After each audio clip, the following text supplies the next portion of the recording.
Яагаад их толгой ингэж хатгуулж те манарч ингэж өвддөг толгой өвдөлтөй хүмүүс ихсээд байна те гэдэг чинь эн чинь өөрөө намар цагтаа бид нар хоолой буруудуулсантай холбоотой. Тэгэхээр намрын тэр халуун буюу тэр цусны халуун ихсдэг улиралд нь бид нар улам нөгөө халуун чанартай магадгүй хоньны махыг түлхүү намар идээд заримдаа магадгүй зарим айлууд надууны мах жижиж магадгүй тий. Иймэрхүү одоо шин чанар дээрэс нь халуун чанартай одоо нөгөө нэг хүнсний ногоонуудыг сонгож идээд байх юм бол цусны халуун ихсээд ингээд нөгөө даралт хэсэлт маань одоо маш их хэлбэг болсон байгаа нь бидний нөгөө улиралдаа зохицуулж иддэггүй хоолтын буруу юм аягаас үүдсэн өвчин жилийн дөр улирал гарах болсон. За сайн байцгаана уу. Өнөөдөр подкастыг үзэж байгаа энэ цаг мөчийн мэндийг танд хүргэе. За өнөөдөр бид бүхэн танд бас маш хэрэгцээтэй таны анхааралд илүү ихээр татагдах. За тэгээд таны амьдралын эрүүл хэм маягт маш гоё эмх зэгцтэй дараалтаагаар өгж болох тэр мэдээллийг бид өнөөдөр өгөхөөр манай баг хамт олон зочин маань бэлэн болсон байна. За өнөөдрийн сэдэв бол уламж дарга ухааны нар ерөнхийдөө бол бидний илүү ихээр ярилцсан. Тэгээд сэдвийн гол нэр бол өвчнөөс сэргийлэх уламжлалт эдийн ундаа. Бид бүхэн бол яг Европ ангаа ухааныг Европ одоо энэ зөвлөдүүдийг илүү ихээр мэдж байгаа боловч яг анх энэ одоо эмчилгээний үндсэн суурь бол уламжлалт ангаа ухаан гэж бол явдаг. Тэгэхээр бид бүхний дараагийн дугаараар ч гэсэн уламжлалт ангаа ухааны талаар зөв зөвхөстэй мэдээллийг за ерөнхийдөө бол уламжлалт ангаа ухаан сүүлийн үеийн бас дэвшилтэт технологитой бас нийцсэн тэр одоо эмчилгээ онцлогоонуудыг маш сайн хийдэг болсон байгаа. Тэгээ манай ард иргэд маань ч гэсэн уламжлалт ангаа ухааны талаар мэдээлэл нь илүү ихээр сайжирч байгаа гэдэгт итгэлтэй байна. За өнөөдрийн зочин бол уламжлалт ангаа ухааны хэмж ангаа ухааны магистр Батчимэг эмч хүрэлцэн ирсэн байна. Танд энэ өдрийн мэндийг хүргэе. За баярлалаа. За Батчимэг эмчийн хувьд бол бас яг уламжлалт ангаа ухааны талаасаа ард иргэдтэй яг ингэж одоо өнөөдрийн бит хоёрын сэдв талаасаа хамгийн сайн ярьж чадах зочин гэж бол би харж байгаа. Тэгээд таныг ч гэсэн одоо даагчтан ч гэсэн бараг хараад таньж байгаа байх. Би яг таныг бас яг мэдээллүүдийг харж эхэлсэнээс хойш за уламжлалт ангаа ухааны талаасаа эдийн ундааг ингэж гоё тайлбарлах юм бол хүмүүс ч гэсэн айгүй гоё мэдээлэл нь хүрдэг юм байна гэдэг тэр зүйлийг бол би бас ойлгож авсан. Тэгээд өнөөдөр зөвхөн би таныг яг тэрүүгээрээ сонсохоос илүүтэйгээр бус одоо дагагчтай ч гэсэн тэр мэдээллийг илүү хөр өгмөр байгаа. Тэгээд манай дагагч ч гэсэн Батчимэг эмчийн пэйжийг гэсэн дагаж илүү хөр мэдээллийг би бас цаашдаа аваасаа гэж бодож байна. За хоёулаа яриагаа эхлэхээс өмнө үндсэндээ таны ажлын туршлага болон за яг уламжлалт ангаа ухаан тал руугаа яагаад илүү хөр ингэ сонирхож ажиллах болов гэдэг талаас хоёулаа яриагаа эхлэе. За би болохоор одоо хамгийн анхны хувийн хөгжлийн уламжлалт ангаа ухааны их сургууль болох Хоточ Маран их сургуулийг төгссөн уламжлалт ангаахны хүний хэмжээр за тэгээд шууд үргэлжлүүлээд бас тэнцэнэ одоо магистрийн зэрэгээ хамгаалсан байгаа. За тэгээд ер нь мэрэгчлэр одоо 10 жил яг практик дээр те ажиллаад ингээд явж гин. За тэгээд сүүлд бол яг сэтгэл судлалын шинжилгээ ухааныг одоо сонирхоод за миний уламжлалт ангаа ухаантай маш их уялдаж те би сэтгэлийг хамтд нь эдгэх боломжинд байна гэж бас үтсэн учраас нэмэлтээр хүмүүнлэгийн ухааны их сургууль сэтгэл судлалын магистраар бас суралцсан байгаа. Тэгээд одоогор бол ерөнхийдөө хуваараа ингээ ажиллаж байгаа. За тэгэхээр яг бас хараад тэгэхээр уламжлалт ангаа ухааны одоо чиглэлээр явж байгаа хүмүүс бас давхар сэтгэл судлаачаар сураад байгаа. Тэгээ энэ нь бол би бол яалтч аюу зөв хосол гэж бол өмнөх зочин дээр бол тэгж ойлгож авсан. Тэгэхээр таны хувьд яг тэр хослыг өөртөө бий болгосон байна.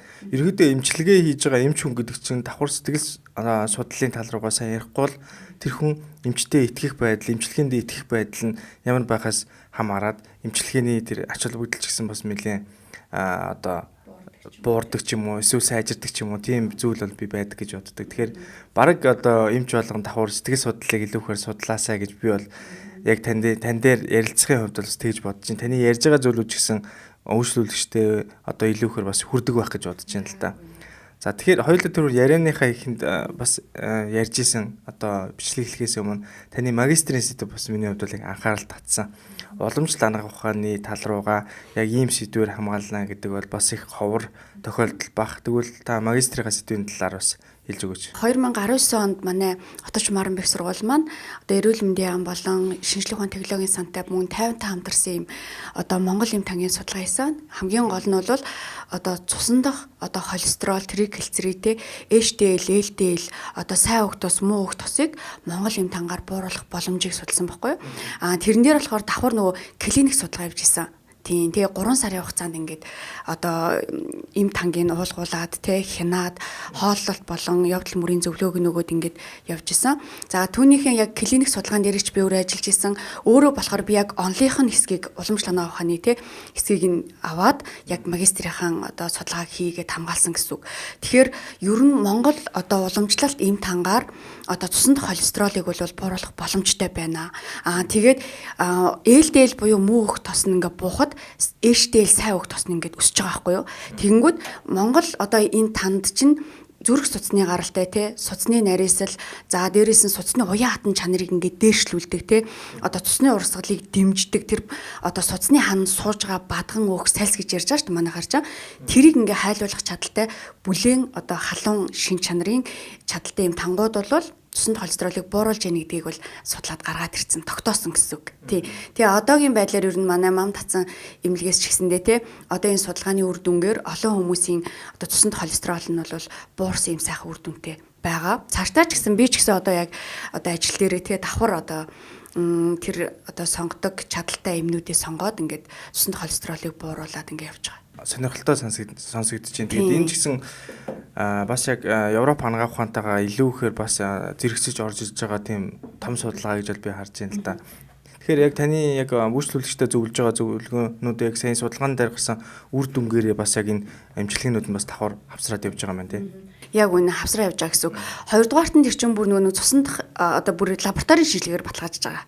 Хоёрдугаарт нь хамгийн бас онцлог нэг зүйл нь байсан бэ гэхээр одоо хил шинжлэх тийм багш тоног төхөөрөмжийн тусламжтайгаар за одоо цуснд холестерол те ихтэй хүний хилний шинж ямар байна уу? Тэгээд 3 сарын дараа одоо тангаа уучаад эргээд цуснд холестерол одоо буухад тухайн хүний хил нь ямар одоо өнгөртэй те ямар босныг нь бас ингээд шинжилж бүр гаргаж ирсэн. Энэ бол маш их сонирхолтой байсан.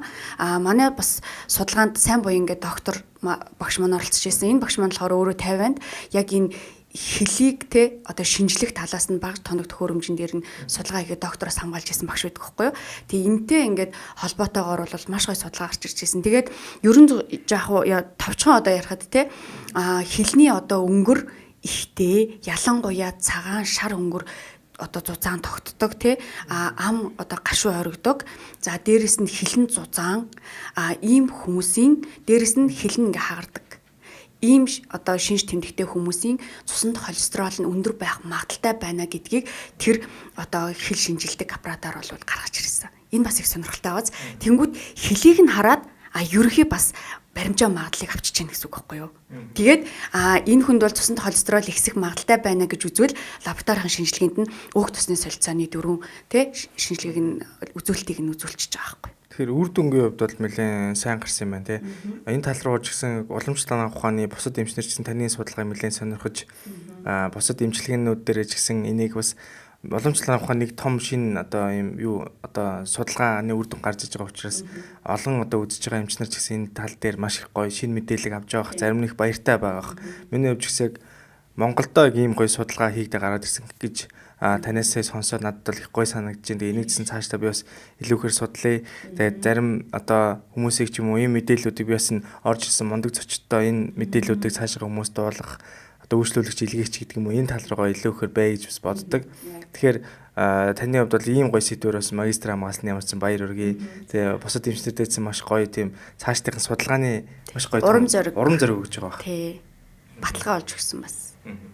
За тэгээд уламжлалт хангаах ухааны чиглэлээр одоо ингээд хүн үзэж шинжилээд явж байхад би бол уламжлалт хангаах ухааныг ерөөхдөө бол бас судалж ирсэн үед бол бас мэддэг. Тэгээд Европыг бодвол Европ хангаах ухааныг бодвол илүүхэр хүнийгээ илүүхэр харж үзэж шинжлэх тал руугаа илүүхэр байдаг. Тэгээ ерөөхдөө хүнийг орж ирэхээс нь эхлээл бараг ингээл сканерж байгаа юм шигтэй мэдээллийг харж байгаа. Тэгээ энэ тал дээр илүүхэр дөрүүлж үзлэг шинжилгээгээ хийдэг. Тэр нь ч гэсэн маш гоё баттай болдог гэдгээр илүүхэр хүмүүстэй ялангуяа монгол хүмүүстэй илүүхэр зөгцсөн ч юм уу гэдэг юм. Тэгээ онцлогооны хувьд илүүхэр зөгцсөн санагдаад байдгийг. Таныг ингэж хүмүүсийг үзэж шинжилж яхад уламжлалт хангаах ухааны чиглэлээр ямар өвчлөлүүд маань илүүхээр тохиолдож ирж байгаа шиг байна.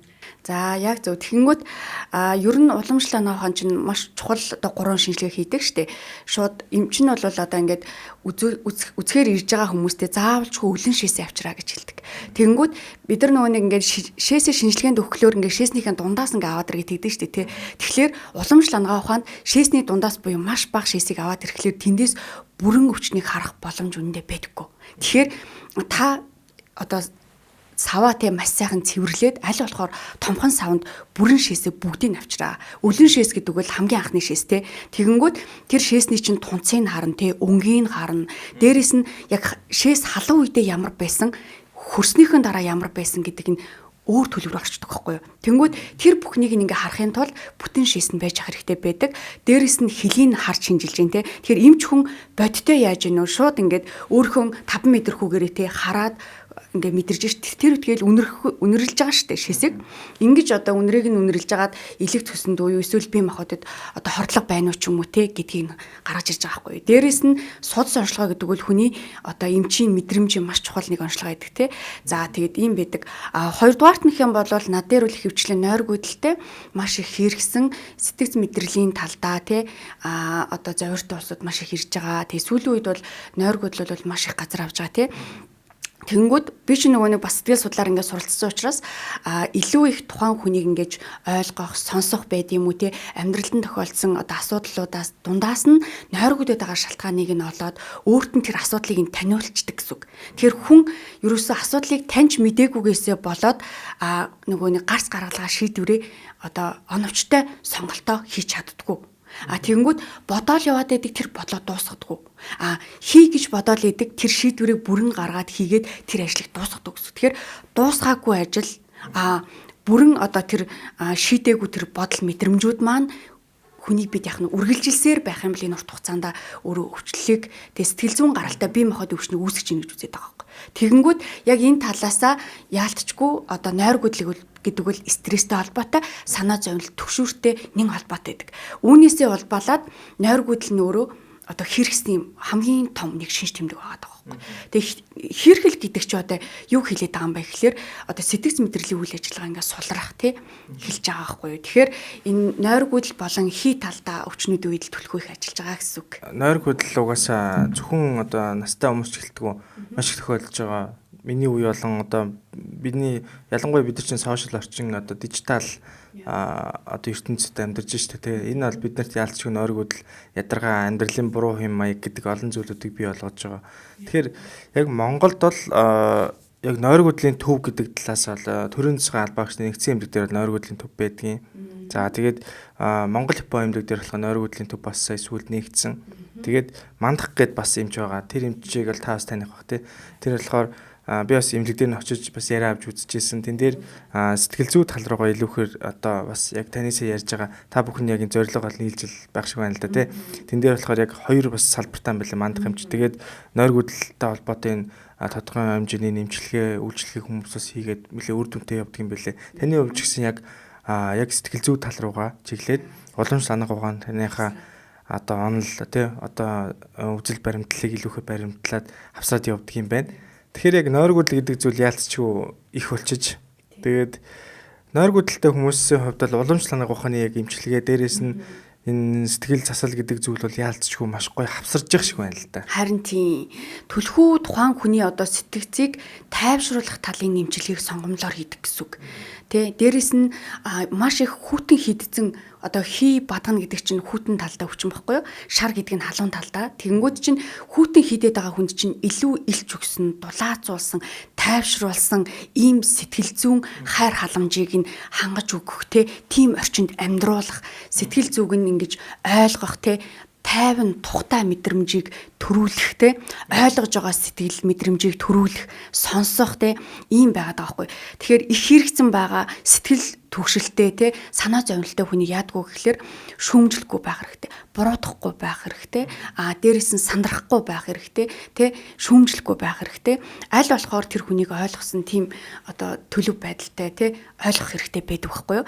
Тэгэхээр эн чинь өөрөө хэрхэл гэдэг чинь одоо хүний бие махбодод одоо тэр хүүтийнхээ хариудаад байгаа юм бол бүлийн халуун одоо хоол хүнсийг шимт ижилтэй хоол хүнсийг нь өгдөг ч юм уу те хийн цагт нь одоо нөгөө ясныхан шүлийг нь уулгадаг ч юм уу те эсвэл баг зэрэг шар тустай 10 одоо гурилын нийдүүлдэг ч юм уу те эсвэл яг чанартай сайхан шар тустай самарсан одоо те сүйтэй цайг нь өгдөг ч юм уу тэр сүүч өөрөө бүлийн чадалтай учраас те тэр нойргүүдэд байгаа сэрүүн бэлэг чанар хийний бэлэг чанарыг нь дараад тэгээд тухайн хүн маань тайвшраад жишээ нь унтчих жишээтэй ч юм уу те ингээд хоолт бол маш чухал орж ирж идэх байхгүй юу өвчнөөс үргэлжлэх тал руугаа тэ уламжлал авахны эдэн ундаа сэтгүүргөө хойлоо яг одоо яриагаар бол яалтчгүй орж ийн тэгээд би бас уламжлал авахны холбогдлол илүү гэхээр бидний амьдралын маягт бол ороод ирэх юм бол энэ өвчнөөс сэргийлэх ангаах ухаан гэж бол хардаг.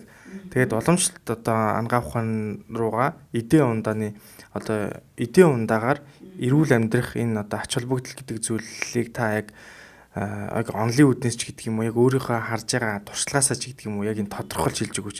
Эдэн ундаа ялангуяа уламж тал руугаа энэ зүйлүүд маань өвчнөөс сэргийлэх ач холбогдол нь хэр их өндөр гэдэг юм. Гоё асуулт байна. Тэгэхээр уламжлал ангааханд альва өвчнийг хэмжлэхэд 4 арга байдаг байхгүй юу? Хоолоор нь явдал хөдөлгөөнөөр нь дээрэс нь эмээр нь заслаар нь гэдэг шат хараатай байх нь шүү дээ. Тэгэнгүүт яг энэ 4 эмчилгээний аргын тэр нөгөө хооллолт болон хөдөлгөөн явдал мөр нь болохоор яг өвчнөөс урьсан сэргийлэх ангаах ухаан гэсэн үг.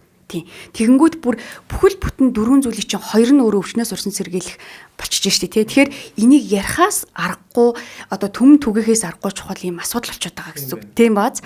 Тэгэнгүүт би бас ингэж боддог нэрээ. Манай залуучууд маань амжилтыг төлөвлөхдөө одоо номер 1-т эрүүл мэндийн урьсан сэргийлэхтэй одоо аргыг одоо мэддэг түүнийгээ одоо тэр амжилтынхаа нэг зорилго суурь нь болгоосоо гэж хүсдэг. Яад гэвэл хүн амжилттай зорилгоо бүтээхийн тулд те хамгийн суурь нь эрүүл байж ижил тэр зорилготой амжилтандаа хүрнэ шүү дээ. Гэтэл манайхан жоохон нөгөө нэг илүү босод юмнуудаа ингээ хөгжүүлээд идэх хэрнээсээ хувь хүний хөгжил дээрээ ч юм уу те бие махбод талаасаа хөгжүүлээд идэх хэрнээсээ эрүүл мэндийн тэр урьсан сэргийлэхийг судлахгүй байна гэдэг чинь бас нэг чухал зүйлийг орхигдуулаад байгаа. Тэгэхээр энэ дээр бас жоохон анхаараасаа гэж нэр бас хүсдэг шүү. Амжилттай явах чаглаа бол эрүүл бай гэдэг гол нэг том зорилго байж тээ. Хүн эрүүл амжилттай байх боломжтой шүү дээ. Тэгэхээр эрүүл мэнд гэдэг бол таны амжилттай явах гол үндэс гэдгийг та хэлж штэ. Энэ бол маш зөв гэж ойлгож байна. Тэгэхээр одоо орчин үеийн ангаах ухаанд чинь болохоор амьдралын зөв хэм маяг гэдэг нэршилтээр саяын уламжлал ангаах ухаанд та хэлж штэ. Тэгээ явдал мөр хоол хүнс гэдэг хоёр зүйл чинь 50% байна. Тэгэхээр энэ бол уламжлал ангаах ухаан дээрс юм байна. Европ ангаах ухаан дээр бол эрүүл амьдралын хэм маяг гэж хэлэнгүүт хүмүүс эрүүл амьдралын хэм маяг гингүүд угаасаа би мэддэг хэрнээ хийдгүү зүйл нь байгаа. Тэгээд ерөөсө жорон дээр хэдийн юм бичиж өгнө гэдгээс хамаараа тэр эмчиг сайн муу гэж дүгндэг болсон байгаа. Ерөөсө эмнэлэгт очиод им бичүүлэх нь л ийм одоо зүйл рүү орцсон. Тэр таны эрүүл амьдралын хэм маяг идэж уух гэдэг энэ зүйлүүдийг би хараад байхад уламжлал авахны хэмжнэр хэлж өгж байгаа зүйлүүд нь илүүгэр хүндээ хүрдэг санагдаад байдгийн. Илүүгэр яг ингээд нэг амьдралын хэм маягт нь тааруулаад зохицуулаад ингээд хэлчихээр хүн илүү ойлгоод байдаг. Яг Европ тал руугаа ингээд хэлгээр та эрүүл амьдралын маяг бариараа эрүүл хоолоор гэж хайчгаар тэр хүн тэрийг өөр чихний хажуугаар зөв өнгөрөөхөл тэр бичиж өгсөн ямиг нэг сар угаал 2 сар угаал тэгээд цаашаа бүр юу болж байгааг нь мартагдал ахаал надад автан хяналтын үзлэг дээр ахаал нөгөө л нэг юм давтагдаал гэдэг ерөөсөө эмийн хамааралтай хүм болж хуурж байгаа байхгүй. Энэ дээр ингэж би бодог нэрээ яг аргууд буюу тоочны ингээ гаргаж өгстэй мэн. За та одоо юу гэдгийг те энэ хооллолтоо яг тэдээс тэдэн цагийн хооронд тэгж идэв шүү. Ялангуяа ийм шүлтэй хоолыг ч юм уу те эсвэл орц найрлага нь ийм байх ёстой шүү ч юм уу те яг нэг ийм гоё детальны гаргаад өгөх юм бол нөгөө хүн чинь бодно ерөнхий ингээд юм чинь өөрөө бүдэг бөгөөд ойлгомжгүй зэгцгүй байдаг. Тэгэхээр тэрийг хүн хэрэгжүүлж чадахгүй. Тэгэхээр ерөөсөө хүн альва нэг юмыг ингээ хий гэж бодож байгаа бол маш тодорхой зэгцтэй ойлгомжтой болгож жагаад тэгээ хийх юм бол ингээд бидний ухамсарт суудаг. Тэгэхээр би ингэж боддог Монгол хүний бие махбодын онцлог гэдэг бол өөрөө улирлын шалтгаанаар бие махбод нь даган ховсон өөрчлөгдөж идэг юм маш чухал онцлогтой гэсэн үг. Жилийн дөрөв улирал эргэж байгаа бол тэнд халуун хүүтэй явагдаж байгаа тий. Тэр халуун хүүтнийг бие махбод мэдэрч бие махбодын галын элч маань өөрөө буурч багсаж боцин солилцоогоо зохицуулж идэг юм маш нэрийн онцлогтой байдаг байхгүй. Тэгэхээр ерөөсөө хүн эрүүл зөв хоолно гэдэг бол номер 1-т улирлаад авч хоолно гэсэн үг. Тэгэхээр улирлын онцлогтой хоолт заавал гарч иж байгаа. Хоёрдугаарт нэг юм бол хүн өөрийнхөө онцлогийг мэддэг хэрэгтэй. Би хий шар юм уу? Тэ би бадган шар юм болов гэдгээ мэддэг байх юм бол аль цагтаа юугаа идэх үү гэдгээ мэднэ. За жишээ нь одоо ингээд өвлийн удирдал болж байна те. За тэгэнгүүт гадна орчинд ингээд хүүтэн болонгууд бидний бие махбод ядгүй гэхээр дотор илчээ бадруулж эхэлдэг. Боцин сольц ирчимжиж гин гэсэн үг нэгсэн доо. Нөгөө одоо манайхаар бол ходоодны тэр шар гэдэг зүйлийн түлхүү ингээд галын илчин бадраад тэгэнгүүт яг тэрэнд нь цогцсон бүр ингээд уламжлагдаж ирсэн те яг ахуудаа суучихсан те одоо нөгөө нэг эдэр 9 үед атууны маха идэж тэр одоо буцлаад ингээд байгаа тэр халуун галын илчийг зарцуулдаг байна шүү дээ. Тэгээд тэр одоо халуун чадалтай адууны мах ч нөр маш их антиоксидант те дархлаа дэмждэг ийм одоо цөс болон илэгний баг зэрэг халууныг дэмжиж төхөөр дотроос нь тэр хүний ингээд ийм бас омог бардам энэ өвлийн хүүтнийг давах тэр сэтгэл зүй хүртэл дотроос ингэж асч бадардаг байна шүү дээ. Тэгэхээр эн чинь өөр яаж ийнө вэ гэхээр улирлаас шалтгаалсан хоолтын онцлог нь өөрөө энэ олон мянган жилийн хугацаанд те дамнаад ингээд бидний цус маханд шингэцэн ирсэн зүйл байгаа. Тийм. Дээрээс нь бид нар яд үлээ атууны махны хажуугаар арц иддэг тий. Арц идэж эн чинь өөрөө эсэглэн халуун чадалтай. Тэгэнгүүт нэг гэсэндээ өвлийн улиралд бид нар эсэглэн халуун чадалтай хоол хүнсийг давслаг гэсэн юм 3 амтыг илүүтэй их идэх ёстой юм. Энэ 3 амтанд юу байгаад байгаа юм бэ гэхэлэр бидний дархлааг дэмждэг нөгөө эрдэс витаминууд нь байгаадаа гэсэн. Тэгэхээр нөгөө одоогийн Европын шинжилгээ ухаанд хэлээд штэ. За өвлийн улирал ёстой нэр Д-гээ уух ёстой шүү те. За А болон Д, Е, К витаминуудыг түлхүү аваарай гэдэг байгааз. Тэгвэл уламжлал ангаа ухаан тэр А, Д, Е, К витаминууд чинь юунд дэд юм бэ гэхэлэр тэр амтлаг эсэглэн тэр гашуун амтнууд дотор чинь тэр витаминууд нь агуулгадж байгаа гэсэн үг. Тэгэхээр арай жоохон өөр л яриад байна шүү дээ тий. Тийм бааз үндсэндээ бол нэг л тэр дархлаа дэмжих одоо зүйлийг яриад байгаа ашигтай бактерийг дэмжихэл хоол хүнсний эрдэм чадлыг яриад байгаа. Тэнгүүд уламжлалаа ухаан тэр нөгөө нэг эрдэс амьд юмуудыг чинь юу гэж яриад байна вэ гэхээр амт болон чадал гэдэг хоёрхан зүйлд л бүгдийг нь хураачж байгаа байхгүй юу. Тийм. Тэгэхээр байгаль дээр бидний иддэг бүх хоол хүнс маань 6 амтанд турдаг. Амтлаг, эсэглэн, гашуун, халуун, ихүн, давслаг гэдэг ийм 6 амт байдаг. Тэгэхээр энэ 6 амтны чинь 3 амтыг л өвөл түлхүү идчихээ. Тэгэх юм бол таны дархлаа чинь маш сайхан сайжирчнаа тий гэдгийг хэлээд байгаа байхгүй юу тий. Тэгэхээр энэ хоолтын онцлог бол маш чухал байна. Дээрээс нь бидний бие махбод өөр ингэж мэдэрч байгалийнхаа онцлогоор ховсон өршлөгдөг ийм гайхамшигтай нарийн зүтгэгдэлтэй. Тэгэхээр маш сонирхолтойгоор тайлбарлаж өгч байна. Яг ингээд хэлжүүл хүн ойлгож байгаа байхгүй тий.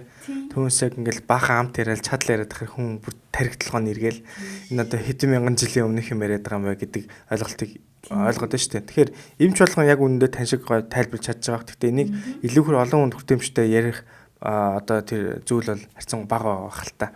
Тэгэхээр за хоёулаа өвлийн улиралд бол ерөнхийдөө ойлгочлаа. Хүмүүс угаасаа галын илч буюу ходоодны одоо энэ шингээх чадвар илүүхэр их болчдөг учраас бид нар азар бас цагаан сар гэдэг энэ улирал маань баяр маанаас өвөл таарад байна те.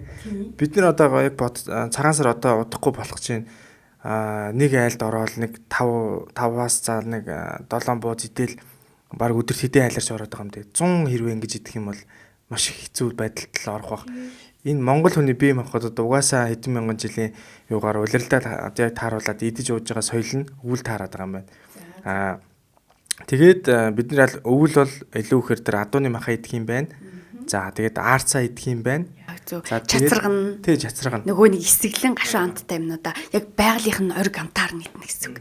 Ямар нэгэн холиос солихгүй гэр. Антиоксидант илүү ихээр агуулсан байгалийн зэрлэг жимсүүдээ ингээд хамт хэрэглээ явуучих юм байна. Яг зөв. За тэгээд одоо ингээд өвөл дуусаад хавар болно. Тэгвэл хаврын улиралд ерөнхийдөө бас яавал зүгээр юм бэ? Яг зөв. Тэнгүүд одоо ингээд нэг юм нэр асуудал байгаа. Бид нар ингээд өвөл ихвчлэн намар шин ногоонуудаа ингээд иддэг штэ тий. Тэнгүүд уламжлал анханд өвлийн ихэнх сар сүүл сар гэх хоёр хаваачтай. Тэнгүүд өвлийн ихэнх сар дотроо намрынхаа шин ургацынхаа ногоонуудаа сайхан идээд өвлийн сүүл сар болон хаварлуу шилжих хугацаанд ерөн жоохон бүдүү ногоонуудаа буюу тэр газрын дор ургадаг хүнд чадалтай ногоонуудыг жоохон багасгаж ирдэг шүү. Тэгэхээр энэ яагаад байгаа юм бэ гэхлээрэ хүнд чадалтай газрын дор ургадаг шорооноос шимээ авч ургаж байгаа энэ төмөс манжин ловонгууд чинь өөрөө ядгүй гэхээр хавар болон өвлийн сүүл сал руу ороод идэхлээр шингээлт мутгах бас нэг жоохон сөрөг талтай байдаг.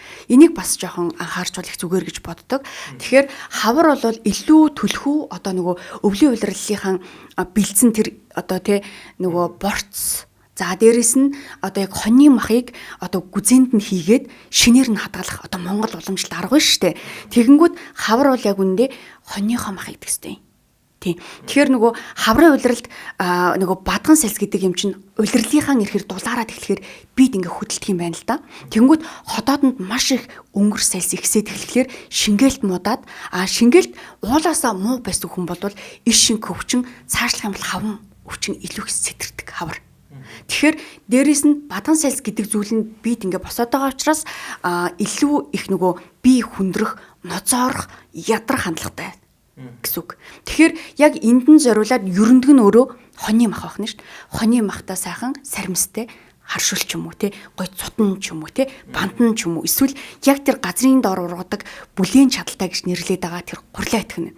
Гурилчин өөрөө гурил махч өөр амтлаг амт гэдэг юм тариалагдж ордог. Амтлаг амт бол илүү их одоо нөгөө хүнийг ингэж тамирыг уг нь төлжүүлэх цус төлжүүлэх үйлдэлтэй амт юм байна. Гэхдээ энэ амтлаг амтыг бид нар чихрийн амтлаг амт гэж ойлгож бас болохгүй. Жохон ялгаас алга ойлгох хэрэгтэй. Ялгаатай ойлголт гэсэн үг байхгүй юу? Тэгэхээр нөгөө нэг амтлаг амт хэрэгтэй шүү, цус төлжүүлэх шүү, тамир тэтгдэг шүү эдрэгээ хэлчингүүт нөгөө чихэр амтлаг амттай мэдх юм гэж бас бодж болох байх нь тий. За нэг ийм бас байдаг. Тэгэхээр хавар бол сайхан хоньныхоо махыг идэрээ баг зэрэг үхрийн мах бол байж болно шүү. Үхрийн мах бол жоохон тэгш чадaltaй махандаа ордог. Тэгээд сайхан үр тариагаа бол хавар түлхүү голлож идтiin. Боломжтой бол яг зүгээр мэдээж хэрэг нарийн ногоонуудаа илүү түлхүү зутан маягтайгаар идвэл их сайн байна. Бүдүүн ногоонуудаа жоохон багасгаараа гэсэн шүү дээ. Шингээлтийг сулруулдаг. Галын элчийг дардаг учраас. Наад чи их гоё шинэ мэдээлэл шүү дээ. Ингээд өвлийг хоёр хожиж байгаа юм шүү дээ. Ихэн болон дунд гээд хоёр хожиж байгаа юм байна. За тэгээд хавар бас яг хүмүүс маш их ядраал нэг хавар ерөөхдөө зарим хүмүүсийн сэтгэл зүйн байдал ч гэсэн маш их савлгаатай. Яг одоо сэтгцийн асуудалтай хүмүүс ч юм уу хавар ингээл сошиал дээр харахаар маш их олон ингээл ийм асуудлууд гарч ирээд байдаг шүү дээ. Тэгэхээр тэр бас ядаргаа болон яг хавар ийм ядаргааны ийм зүйлүүд сэтгэл санаанд ч юм уу маш их давхар нөлөөлөд байна шүү дээ. Тэгэхээр би бол хоньны махыг тэгж ойлгоод байна л да. Эмэгтэй хүн төрсний дараа үхрийн махтай хоол өгдөг шүү дээ. Хоньны махтай шин шүл өгж ин гэдэг чинь тамир тэнхийг маш сайн нөхөж өгөх тэр зүйл тэр хоньны маханд чинь байгаад байгаа болохоор хавар илүү хөр тамир тэнхийг нөхөх гээд хоньны маха саримстайгаа сайн идэрээ гэж хэлээд байна тий. Тэгээд дээрээс нь бас тэр нарийн ногоонуудаа бас илүү хөр идэх юм байна. Эдгээр бол яг яалтчгүй ингээд бодохоор яг амьдралын хэм маягт бол суучих юм бол их зөв зөвлөгөө санагдаж байна надад бол. Энэ дээр бас юм байгаа шүү. Та бас айгу гоё хэлж байна. Тэр нөгөө нэг төрсний дараа те хоньны махныхаа шин шүлээ ууж ийн гэж шүү. Тэгэнгүүт нөгөө сая улирлын шалтгаантайгаар сэтгэл зүй хувирдаг гэж өөрөө ярьлаа те. Тэгэхээр эн чинь яаж байгаа вэ гэхээр нөгөө улирал солигдоход бас дагаад нөгөө бие махбодын хийшэр бадганы хувирал зүй явагдахад сэтгэл зүйн докторгүй байдал тэнд бас давхан нөлөөлж явж байгаа гэсэн үг. Тэгэнгүүт нөгөө хий гэдэг юм хямарч орж ирж байгаа байхгүй юу. Тэгэхээр хий гэдэг юм чинь өөрөө хөнгөн хөлбөрөмхийн докторгүй болгодог хүний бие махбодыг симпатик төлөвд оруулдаг учраас сэтгэл зүй дагаад тийм докторгүй болж байгаа гэсэн үг. Тэгэхээр тэр докторгүй хөнгөн хөлбөрөмхийн бэлэг чанараар үүсгэж байгаа тэр хийг дардаг зүйл нь юу гэдг вэ гэхээр бүлээн чадaltaй хоньны махны шүл гэдэг. Дээрээс нь бүлээн чадaltaй тэр гурил. Тэгэхээр баг зэрэг гурилаа буюу тэр нүрс ус айдээд дээрээс нь тэр амтлаг амттай хоньныхаа махыг идэхлээр докторгүй болгоод байгаа хийг ерөндөглж өгч байна гэсэн үг. Ингэснээр тэр хүн маань тайвширж байна. Тэнгүүд хавар шилжих хугацаанд яадаг вэ гэхээр яг хүмүүс бие мэдэрч жагаад одоо нэг ядраад эхлэх юм бол хийрхэд эхлэх юм бол те яг нэг тийм зөөлөн тайвшруулах илхэн талдаа биеийн одоо тэр биологийн идэвх цэгүүдээр нь те бүлээн халуун тэр эмчилгээнүүдийг жин ч юм уу те түүнэр ч юм эмчилгээнүүдийг тухайн биологийн чухал цэгүүд гэж байдаг хүний биед. Яг тэр цэгээр нь тавьчих юм бол маш хурдан сэргэлтийг аваад нөгөө ноцоорл болон бие хүндрэх асуудлаас урьдчилан сэргийлэх бүрэн боломжтой. Тэр хавар ялангуяа тэр бариадсал ч юм уу юм түүнэр эмчилгээнд явуул их зүгээр юм ба шүү дээ. Бас нөгөө бөөлжүүлэг эмчилгээ.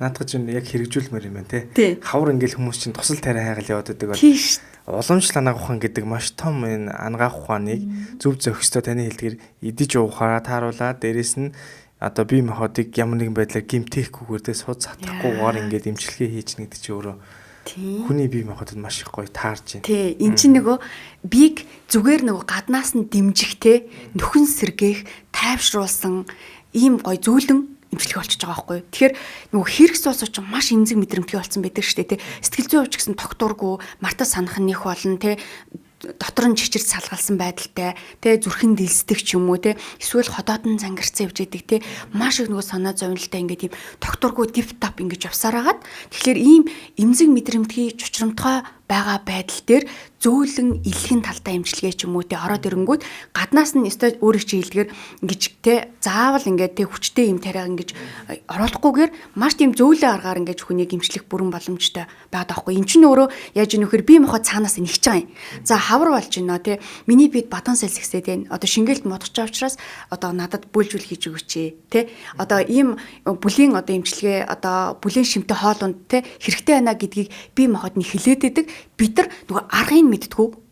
А хоёрдугаарт нөх юм бол нөгөө нэг хоолныхоо одоо ямар сонголтуудыг идэх ёстой юм бэ гэдгийг мэдтгүү юм байна л да.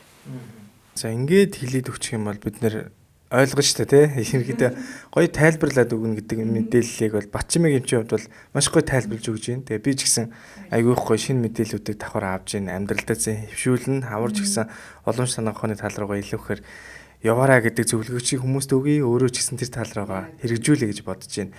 За хоёулаа хавар бол ерөнхийдөө за тэгээ ойлгочлоо. Их гоё хоёулаа дараалал явж байна. За 100 бид нар чинь одоо цагаан эдэгээ хэрэглээ. Одоо дээр болгонд ч юм уу очихоор тэгэл айраглаг өддөг. Хүмүүсийн очихоор юу хүсэж байгаа вэ гэхээр ерөөсөө нэг хорхог боодог л хүсэж очдаг. Тэнд ерөөсөө өдөр болгон өглөө айраг, орой айраг одоо бүр одоо хідэн цагт ч хамаагүй идэж явах юм гэхээр л айраг өгөөл, ааруул өгөөл, эзгий өгөөл байгаа тий. Тэгвэл хүмүүс бас яг ингээд энэ олон жилийн юугаараа уламж танага ухааны тал руугаа эдийн ундаг бид нэр хэрэгэлдэг байсан байна. Тэгвэл зуны үйлрэлд бид нэр одоо ингээл амархаараа юу хийдэг вэ гэхээр нэг голын ирэг дээр найз нөхдөөрөө очичоод тэнд хорхог боодог шорлогоо хуушраагаа дээл араас нь алкогольны төрлийн зүйлээ хэрэглээл байгаа. Энэ бол эргээд эмнэлгийн ачааллыг маш их нэмэгдүүлдэг. Тэгвэл та уламж танах ухааны талаас зөв идэж уухын яг гоё хоёлаа дараалал явж байгаа энэ зүйлийг 100 та хэлж өгөөч. За тэгэхээр зуны улирал гадны улиралд ингээд одоо халуун болж эхэлж байгаа үед хүний бие махбод дотроосоо сэрүүн махбодоо ингэж түлхүү дамгаалж одоо нөгөө нэг итгэвчж явж идэг гэсэн. Тэгэхээр ходоодны гал хэлж яг үндэ өвлийн улирлыг ботход бүр эрс багсдаг гэсэн. Тийм учраас нөгөө эрс багсж байгаа үед нь бид нар шингэд хөнгөн зөвлөн тэр хоол хүнсүүдээ сонгож иддэг учраас нөгөө байгалийнхаа жамаараа нөгөө цагаан эдийн түлхүү орж иж байгаа байхгүй тий.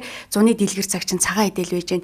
Дээрээс нь нөгөө хаврын одоо тэр харшааг давсан тэр малчин бүрэн таргалж амжаагүй тамирын төлжөгдөөгүй байдаг учраас төдийлэн тэгж одоо хонь гаргаад байдаггүй зун. Ийм одоо Монгол ёс байгаа штэ бас тий. Бүрэн тэр одоо тарга твэрэг аваагүй малыг гаргаж болохгүй тий. Тэр тэгсэн учраас наадмын дараал магадгүй тий гаргадаг штэ. Бүрэн таргалсан үед. За тэгэхээр эн чинь өөрөө таргалсан хоньны махны нөгөө нэг бүлээн чадал нь дээцэгтэй хүрэх нь штэ. Шим. Одоо жишээ нь одоо 5 уршуу мал гэхэд л те хамгийн ашигтай 200 гаруй нэр төрлийн одоо байгалийн тэр одоо өв сургамлыг идэж гэн. Тэр нь өөрөө эмд чадaltaй. Тэрийг боловсруулсан тамирын төлжигдсэн одоо тэр таргалсан одоо хоньны махны шүлийг уух ямар ах вэ те хүний хувьд ч гэсэн. Тэгэхээр зэрэг нь 100 бол мах маш багаддаг. Дээрээс нь борцыг түлхүү идэж байгаа шүү дээ. Борц гэдэг чинь өөрөө нэгсэндээ өвлөн бэлдсэн, бараг хагас жил хадгалчихсан тий. Ингэсэн чинь бүлээн чанараараа урт хугацаанд хадгалчихлаар хийг дарах бүлээн чадал нь маш их болоод дээрээс нь хийг одоо дарах эрдэм чадалтай мах чинь маш чухал. Дээрээс нь шингэд хөнгөн болцсон байдаг. Тэгэд эн чинь нэг талаасаа сэтгц мэдрэлийн үйл ажиллагааг дэмжсэн хий дарсан сайн хоол болж байна. За тэгээд ер нь бол дархлаа дэмждэг зуны ганц одоо чухал хүнс л ерөөсөө л айраг. Тэ айрагч нь бүхэлдээ яаж яах вэ гэхээр ашигтай бактери учраас ерөөсөө тэр ходоод эзний үйл ажиллагааг тэнцвэржүүлж өгч идэг. Дээрээс нь нөгөө нэг цагаан сарын эд маш их олон зүйлийг хольж идсэн тэр ходоод нойр улчирхай төсний хямралтай ингээ урт хугацаанд хавар ингээ явцсан байгаа шүү дээ. Бадан сальс болоод ингээд бид үлдсэн.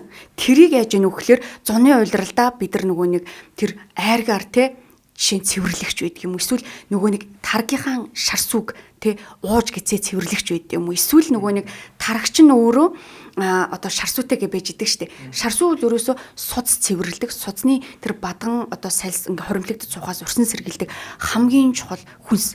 Тэгэхээр одоо цуснд холестерол нь ихсгээд байгаа тий ийм хандлагатай, тархалах хандлагатай, жин нэмэх хандлагатай юм хүмүүс бол одоо яг 100 цагтаа бол нэлээд гайгүй шар сүтээ таргаасаа идэх хэрэгтэй байх нь. Арцаа идэх нь шүү дээ тий. Тэгэхээр энэ гашуун амтууд байгааз нөгөө нэг арц тий гашуун ааруул тий эн чинь л өөрөө цэвэр дархлаа дэмждэг юмс. Тэгэхээр 100 бол ерөөсөө л ходоодныхаа галын илчтэй тааруулаад шингэд хялбар хөнгөн зөөлөн цагаан эдээгээ борцоол. Өөрийгөө хайрлая дөрөв. Авраг аршаан савлагдсан байна.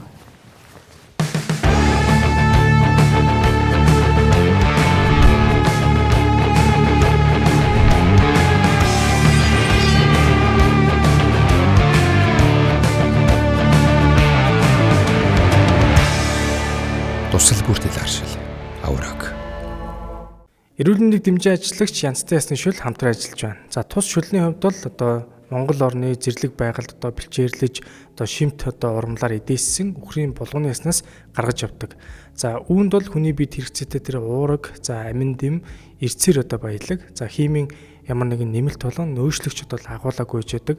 Монголчуудын хувьд бол дийлэнхтэй тэр мэдрэлийн ядаргаа болон за ядрах, сүлдэх, за тэр толгой өвдөх, за нойр гүдгч гэдэг юм уу эдгээр шинж тэмдэг их нийтлэг илэрч идэг. Энэ үед бол бид нэр одоо эмээр бус, за хүнсээр өөрийгөө ангаахт илүү ихээр анхаарч одоо ясны шүлийг илүү сайн одоо идэж хэрэглэж явах хэрэгтэй. За ялангуяа тэр бага насны хүүхдэд ч гэсэн ясны шүлэлд одоо усанд оруулал илүү тамир тэнхийг нөхөх, дархлааг дэмжих энэ зүйлүүд бол байж идэг юм а. Тийм учраас эмээр бус, за хүнсээр одоо ангаах шидэж орвол янзтай ясны шүл.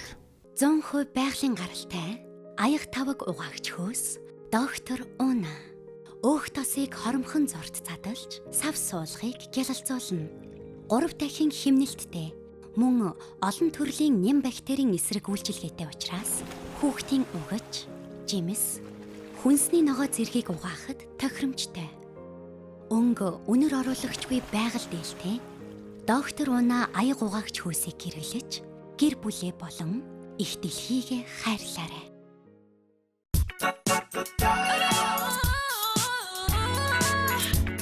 Эрч хүчтэй эрүүл амьдрах бидний сонголт. Хаалгай шампунь.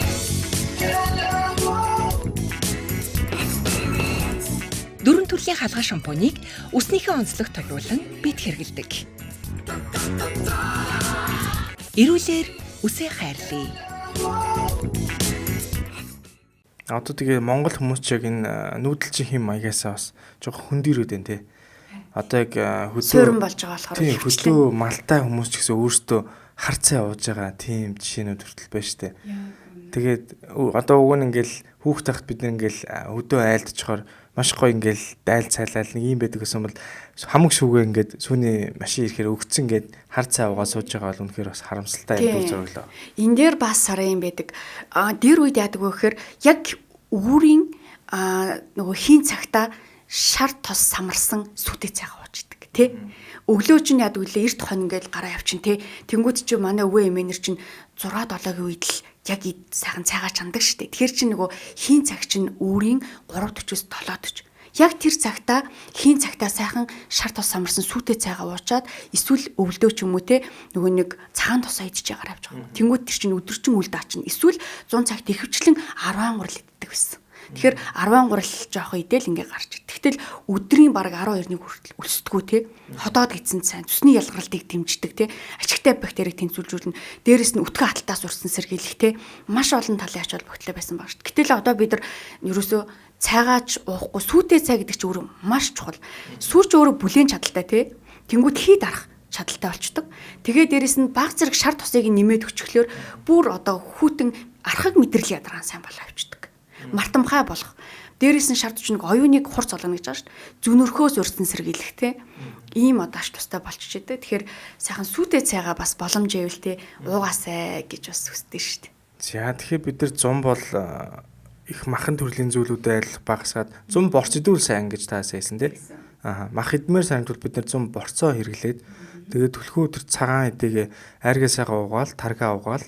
За тэгээд аарцаа идэл ингээл явж явах юм бол гэтээ бас цагаан эдээтэй холбоотой юм бизнес хийдэг хүмүүсээс их байна. Гэтээ энийг би айгүй зөв гэж боддог.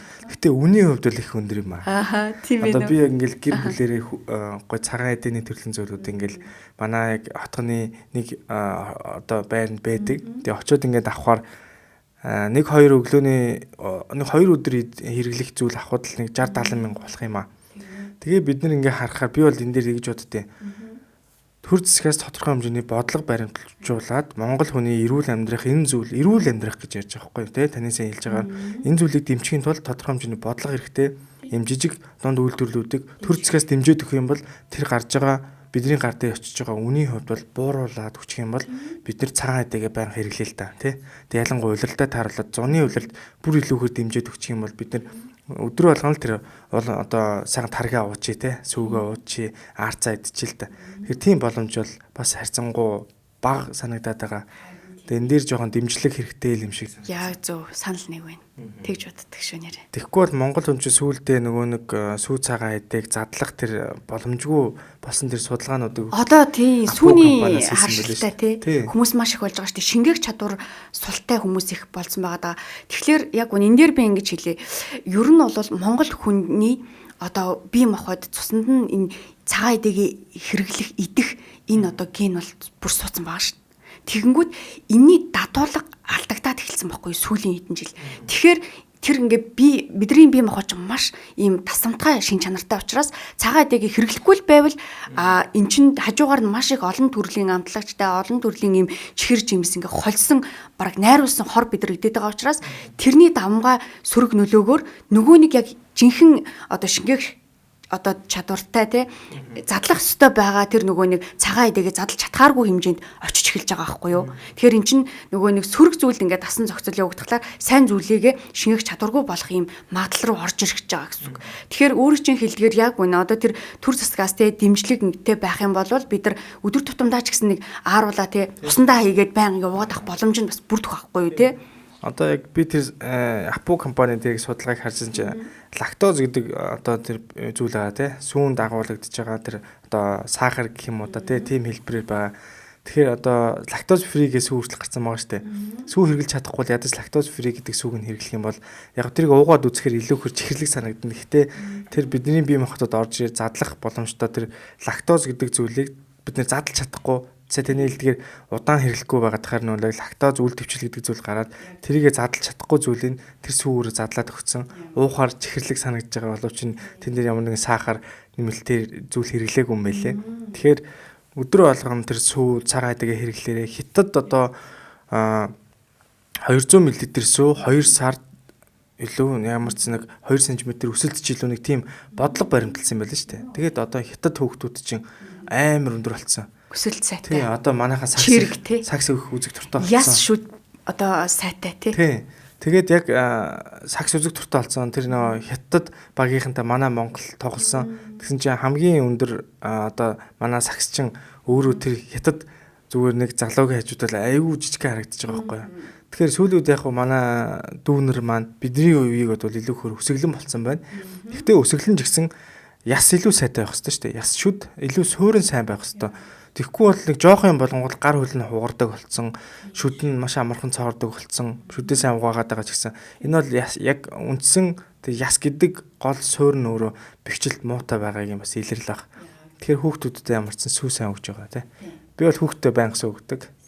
Тэгэхээр манай хүүхд ч гэсэн одоо үеийнхнээс бол арай илүү өсөглөн байгаа л да. Шал өөр байгаа ш. Тэгж л дадуулъя гэж. Ирээдүйд танай хүүхд маань одоо тэр нөгөө лактозыг тэг задлахгүй одоо ч юм уу саяны хийсэн тэр өвчнөд өртөх магадлал нь бараг байхгүй гэсэн үг.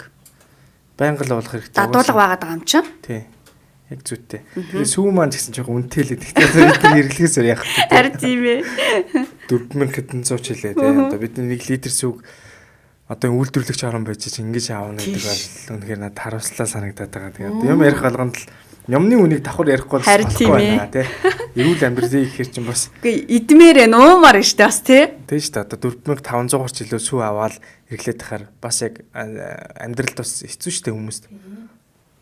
Баян хэрэглэж чадахгүй шүү. Яд сүүгээ бид 2000-аар авдаг бол болж штэ юм. Энийг бас дэмжиж хэрэгтэй шүү. Би тэр уус төржөөгүй таны яг амьдралд чи хэрэгцээтэй зүйлийг л бид хоёр ярьж байгаа шүү. За, улиралдаа тааруулж идэх тал дээр 100 бол гоё ойлгочлоо. Яг ингээд сонсоод байхаар амьдралдаа хэрэгжүүлэх зүйлүүдийг л та айгүй гоё ярьж байна. Би өөрөө ч гэсэн эмч хүний хувьд ч гэсэн ингэчмээр юм байна да гэдэг зүйлүүд айгүй гоё надад бол орж ирж байна л та. Тэгээд за хоёулаа тэгвэл намар одоо шинэ ургац те бүх зүйл шинэ ногоо энэ тийм дандаа шинэ ногооны одоо үзэсгэлэнгүүд байж идэг. Тэгээ хүмүүс ч нөө хятад ногоог ингэвтлээ энэстэй хор гэж ойлгоцсон. Тэгээ намар бол хүмүүс нөө шинэ ногоогоо Монгол ногоогоо илүү авахыг хүсэж байгаа. Энэ ч яг нэг хөдлийн зөв байх. Тэгвэл намрын цагт ерөнхийдөө хүмүүс юуг анхааруул зүгээр юм. Та ч гэсэн намар өөрөө амьдралынхаа хэм маягаа юу ямар байлгадаг юм бэ гэдэг талаас ойл. Намар болохоор нөгөө хүний бие махбодод шар гэдэг зүйл нь улирлын халуун шин чанараа намрын одоо налгаар шар нар гэж ярьдэн штэ. Тэр чинь маш их илч дулаантай юм байна л. Тэгэхээр тэнд халуун байгаль ихтгэж өгч байгаа учраас бидний бие махбод ч гэсэндээ элэг цусны халуун дэлгэрдэг. Тэгэхээр зэрэг намар цагт нь цуснийхэн туулгыг хийгээд тэр одоо ингээ бадраад байгаа тэр элэг цусны халууныг нь бууруулж өгч байгаа гэсэн. Тэр нь өөрөө даралт хэсэхгүй байх, цуснд холестеролыг хэсэхгүй байх, улмаар зүрх судасны өвчнөөс орсон сэргийлэх маш чухал эмчилгээний нэг аргыг намар хийдэг. За дээрэс нь хөшиж хөөрөх асуудлууд байдаг шүү дээ тий. За эдгээр гэсэн үг бас цус өтгөрөх тий. За тэгэхээр намрын улиралд бол хоолтон дээр бол ихэвчлэн сэрүүн чанартай хоол хүнсээ сонгож иддэг гэсэн үг.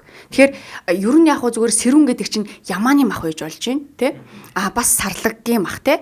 Мөн нэмэлтээр үхрийн мах идэж болж байна. Яагаад гэвэл нэг үхрийн мах чинь бас сэрүүн бүлийн тэгш гэж явдаг учраас ямар ч улиралд бас ерөнхийдөө тохирно. Тий. Тэгэхээр их зүгээр санагддаг.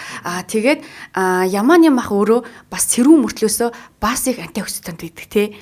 Бүр тэр тэгэл хавар бол нөгөө яргуу эцэн ямаа гэж ярьдаг тий. Тэгэхээр намар бол яг ямааны мах гэх нь тун зүйтэй гэж үздэг шүү. Дээрээс нь нөгөө шин ногоонуудаа одоо өстой түлхүү сайн идэх өстой. Ингэжээж нөгөө нэг өвлийн нөгөө нэг тэр дархлаа гэдэг зүйл чинь одоо намар одоо бэлтгэл нь явагддаг байна шүү дээ. Тэгээд дээрэс нь яг шин тэр байгалийн зэрлэг гоё жимсний шүүсүүдээ уухтэй. Дээрэс нь гоё ногоотой сайхан шүлтэй хоолнуудыг идэгтэй. Ингэж одоо цусныхаа тэр одоо хоруу чанарыг ингэж бууруулах, бие цэвэрлэхтэй. Дээрэс нь амин дэмүүдээ намар авах ийм одоо чухал улирал бол намар. Ногоогоо сайн идээд, сарлагын махаа идээд, үхрийн махаа идээд, ямааны махаа идээд. Гэхдээ ямааны мах хүмүүс нэг авч хэрэглэх нь бага юм аа. Харин тэгдэж шнэ. Зархан ч гэсэн бага юм. Харин тийм. Одоо нөө ингээд байгааз бид нар чинь нөгөө хонил сайн гээл өвхөр сайн гэсээр хагаад юусе ямааг тохгүй байгаа байхгүй. Тэгэхээр ямаагаа бол намар идэх юм бол одоо сүүлийн үед яагаад ингэж их дарал гисээд байна. Яагаад ингэж их хөшөж хөөрсөн хон шар бас ихтэй хүмүүс гарч ирээд байна. Яагаад их толгой ингэж хатгуулж те манарч ингэж өвддөг толгой өвдөлтөй хүмүүс ихсээд байна те гэдэг чинь эн чинь өөрөө намар цагтаа бид нар хоолоо буруудуулсантай холбоотой. Тэгэхээр намрын тэр халуун буюу тэр цусны халуун ихсдэг улиралд нь бид нар улам нөгөө халуун чанартай магадгүй хоньны махыг түлхүү намар идээд заримдаа магадгүй зарим айлууд надууны мах жижиж магадгүй тий.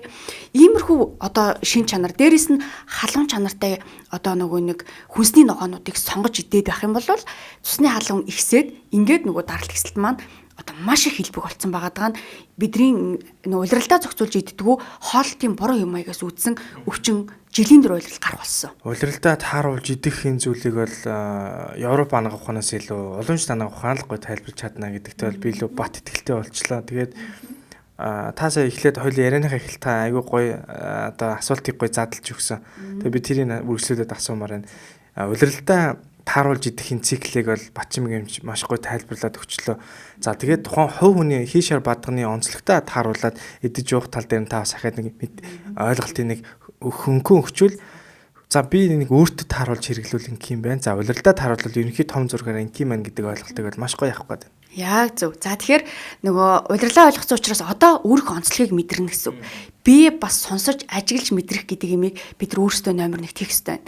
За тэгэхээр хүний онцлог гэдэг нь ерөнхий 3 төлөв товаадаг боловч задрах юм бол 7 болдог. Тэгэхээр энэ хорвоо дэлхий дээр байгаа бүх хүмүүс маань өөрөө 7 төрлийн шин чанарын темпераментэд хуваагддаг гэсэн үг.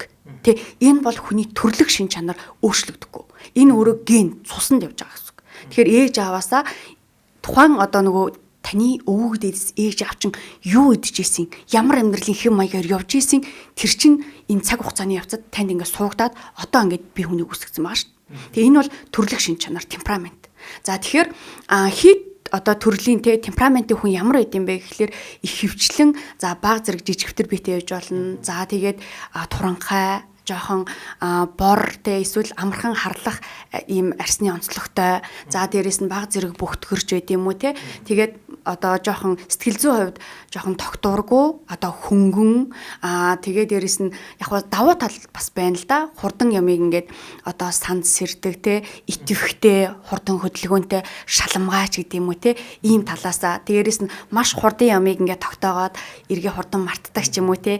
Хурдан ийм явшап хийсэн хөдөлгөөнтэй те. Иймэрхүү одоо бас давуу тал байж идэг. За тэгэхээр сэтгэл зүйн хувьд одоо баг зэргийн тогтворгүй байдалтай дээрээс нь нойр бас жоохон сэргэг тийм төрлийн хүмүүс байж идэг. За тэгэхээр энэ хүмүүс маань бол ерөнхийдөө 100 цагтаа яг одоо хий аривдахаас урьсан сэргийлэх ёстой. Яадгүй л тэр нөгөө бэлэг чанараараа темпераментаараа яг зуны тэр хий босдог улиралд илүү их зүрх судас болон сэтгэц мэдрэлийн сэтгэл зүйн хямралд өртөх магадaltaй байгаад идэг.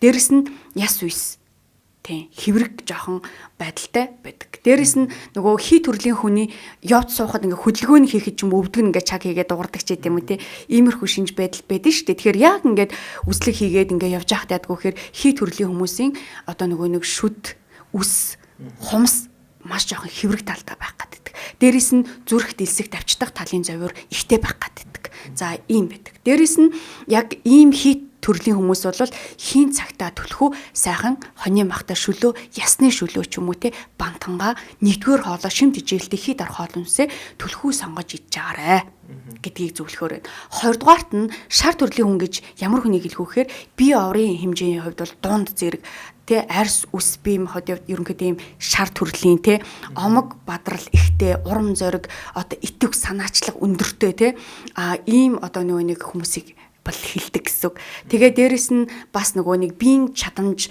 E5 потенциал ихтэй те илүү их спортын хүмүүс ч юм уу те байж идэг. За тэгэхээр энэ хүмүүс маань бол их хвчлэн намар цагтаа нэг одоо туулга заавал хийлгүүлж байгаарай. Яагаад гэвэл шар төрлийн хүмүүс цус нь хурд өгтөрөх гээд идэг, цус нь өтгөрөх гээд идэг, даралт нь жоохон хэсэг гээд идэг, жоохон хөшөж хүрэх гээд идэг. Элэг цусны халуун ингээ бадрах гээд идэг. Яадгүй тэр төрлөх шин чанараараас.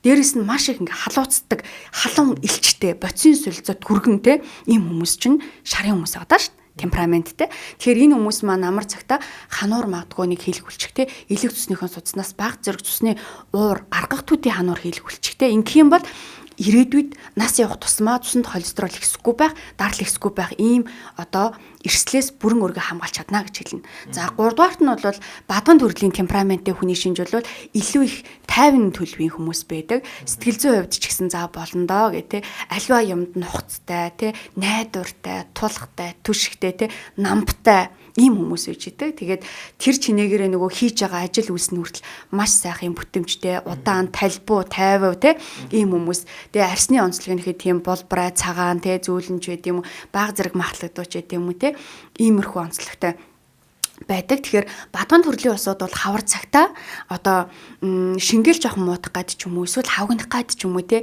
иймэрхүү одоо зүйлсээс урьсан сэргийлжээвэл тун зүгээр байдаг учраас бадан салс хөөх талаасаа тий бүлийн жин төнөр эмчилгээг яг улирал ирэхээс өмнө ухтуулад одоо эмчилгээнд орчдогч байд юм уу те нэг иллэг ялангуяа жин төнөрт орчоод байвал одоо их сайн дээрэс нь бадган төрлийн шинжийн хүмүүс бол дааврын зохицуулга алдагдах дотоод шүүрэл одоо тунгалгийн тогтолцоо тий хямрах эрсдэлтэй байгаад идэг. Дээрэс нь өөх тосны бодисын солилцоо одоо хямрах ийм эрсдэлтэй улсуудын тоонд бас орох гээд идэв шүү. Тэгэхээр хүний онцдог гэдэг зүйл бол өөрөө ямар өвчнөр өвдөх магадaltaй вэ гэдгийг гаргаад ирдэг.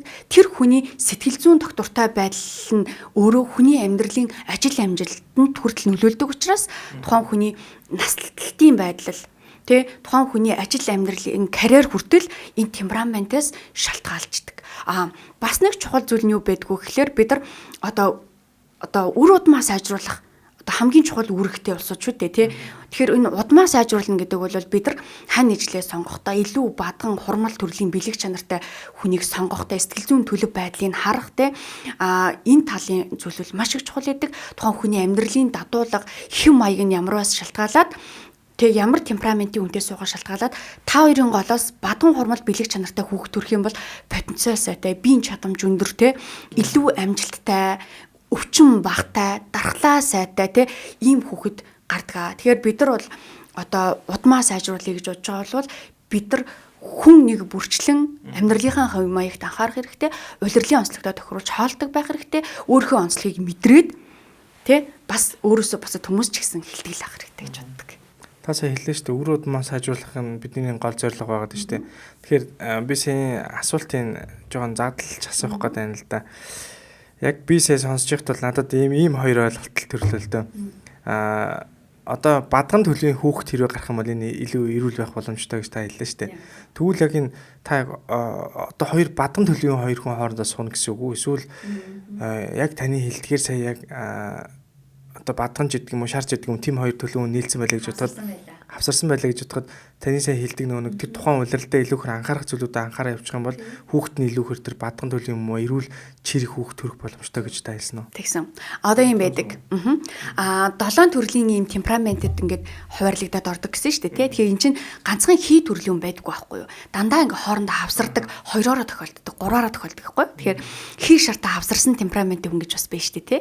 Жишээ нь би шар давмгаа хий төрлийн хүн. Жишээ нь би. Тэгэх юм бол энэ хоёр маань өөрөө хослох юм бол яг тэр дундаас те ямар их ажил амжилтын хурд хүч самбаа тэ гарах уу гэдэг чинь бас өөр ингээд болоо явчихнаас жоохон ялгаатай. Тэгэхээр илүү их одоо бадган шар ч юм уу те хавсарсан эсвэл хурмал гэдэг чи одоо хийшэр бадган гуруулаа байгаа да. Дандаа бадган төрлийн байгаад юм бол ингээ хит удаашралд орох ч юм уу те жоохон тийм байх гэдэг шүү дээ. Тэгэхээр санд сэрсэн итвэхтэй хурдтай шаламгай байдал жоохон бас байх байгаад шүү дээ. Тэгэхээр ингээд илүү хавсарсан хурмал байвал бүр илүү супер гэдэг. Яа тэгвэл нөгөө хиний одоо тэр хичээнгүй хурд хүчтэй давуу талуудын яг зөв ацмааз сайн чанаруудыг авна гэдэг чинь хурмал гэдэг чинь хинээс ч байна, шараас ч байна, бадганаас ч байна. Тэгвэл хурмал бэлэг чанарын хүнтэй илүү төлхөө ингээд суух эсвэл бадган шарт амгай хүн ч юм уу те ингээд ийм байвал одоо магадлалынхаа хувьар те одоо илүү их ажил амьдрал болон бие махбодын хувьд чигсэн эрүүл чирэг цог золбоотой сайн сайхан амьдрах те энэ бүх юм гарч ирдэг. Энэ бол ерөөсөө бидний одоо удмаа сайжруулах хамгийн чухал нэг шалгуур үзүүлэлтийн нэг бас мөн шүү дээ. Маш сонирхолтой зүйлийг хойлоосаа ярьлаа. Тэгэхээр энэ дээр үзэж байгаа хүмүүс ч гэсэн ойлгосон баг. Би бас нэлээд сайн ойлголоо. Тэгээд за хоёулаа шар тосны талаар бол ярихгүй байхын аргагүй. Шар тос гэдэг зүйл бол угаасаа Монгол хүний бие махбодод бол маш их гоё зөгцсөн тэр зүйл гэж бол би боддог. Тэгэхээр шар тос гэдэг зүйл эрүүл мэндийн хувьд бол яг ямар ач тус байгаад байна. Энийг бас хүмүүс хэрэглэхээс эхлээл шар тустай барай гэдэг зүйлүүд хүртэл байна те. Ер нь шар тосгүй зүйл ер нь баг алга ба штэ Монгол хүнд. Тэгэхээр энийг бид нар зөв зохистой ерөнхийдөө яаж хэрэглэх юм? Улирал цаг гэдэг зүйлүүд ч юм энд яаж ерөнхийдөө нийцдэг юм бэ? За тийм. Тэгэхээр шар тос бол ерөөсөө одоо шингээ алт гэж нэрлэж байна те. Дээрэс нь уламжлал хангаханд одоо хоол хүнсний бүлэг гэж байдаг. Тэрэн дээр болохоор ингээд тосыг бол ангилсан байдаг л да. Сайн чанарын тосноос нь доош нь ингээд цуулаад. Тэгэхээр хамгийн номер 1 тосны хаана нь өөрөө шар тос гинэ. Дараа нь үрийн тос ордог гинэ. Тэгээд чөмгөн тос, өөхөн тос гэх юм уу те ингээд шат харалт тавьж идэг. Тэгэнгүүт энэ шар тос чинь өөрөө оюуныг хурц болгох эрдэм чадалтай амтлаг амтны дээд гинэ. Тэгэхээр нөгөө нэг амтлаг амтан чинь А, Д, Е, К витаминууд авлагдсан ба. Тэгэнгүүт эн чинь өөрөө яаж нөхлөөр хүний зүрх судас, яс суйсэд хамгийн чухал дээрээс нь сэтгц мэдрэлийн үйл ажиллагааг дэмжихтэй хамгийн супер одоо ийм одоо эрдэм чадалтай тосно юм байна л та. Тэнгүүд илүү их нойргууддаг эсвэл солиорлын төвшин рүү орж байгаа сэтгц мэдрэлийн хит их өндөр идэвхжлтэй симпатууд төлөвт байгаа ийм хүмүүст яах нь энэ шар тусыг бол санал болгож байна. Тэгэхээр шар тусыг ууж хэрглэж болно, идэж болно тийм ээ. Дээрээс нь гаднаас нь хэрглэж болж шээ. Тэгэхээр би бол яг шар тусыг дангаар нь хэрглэх гэхээс илүүтэйгээр жоохон шар тусны халууныг нь бууруулад баг зэрэг сайхан сүйтэй цайндаа самраад ч юм уу те. Эсвэл шар тос одоо тосоо 10 гуралндаа сайхан зуураад идхийг бол илүү төлхөө их санал болгодог. Тий. Дээрээс нь бас сүүлийн үед одоо кофенд шар тос хийж уух те. Одоо ийм асуудал их гараад байгаа тий. Энэ дээр бас би бас жоохон сөрөг ийм барь сүртэй байдаг. Яа тэгвэл юу чин кофе чинь өөрөө халуун чанарын модны үрээс гарч байгаа. Дээрээс нь шар тос маань өөрөө халуун учраас энэ хоёр маань улам халуун болоод эхлэх юм бол дээрээс нь яг үлэн уух юм бол цус өтгөрүүлнэ.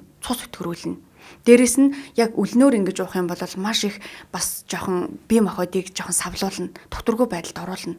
Тэгэхээр аль болохоор ингээд те зөв зохицолгоог нь олоод шар тусаа хэрэглээсэ гэж бас хүсэж байгаа.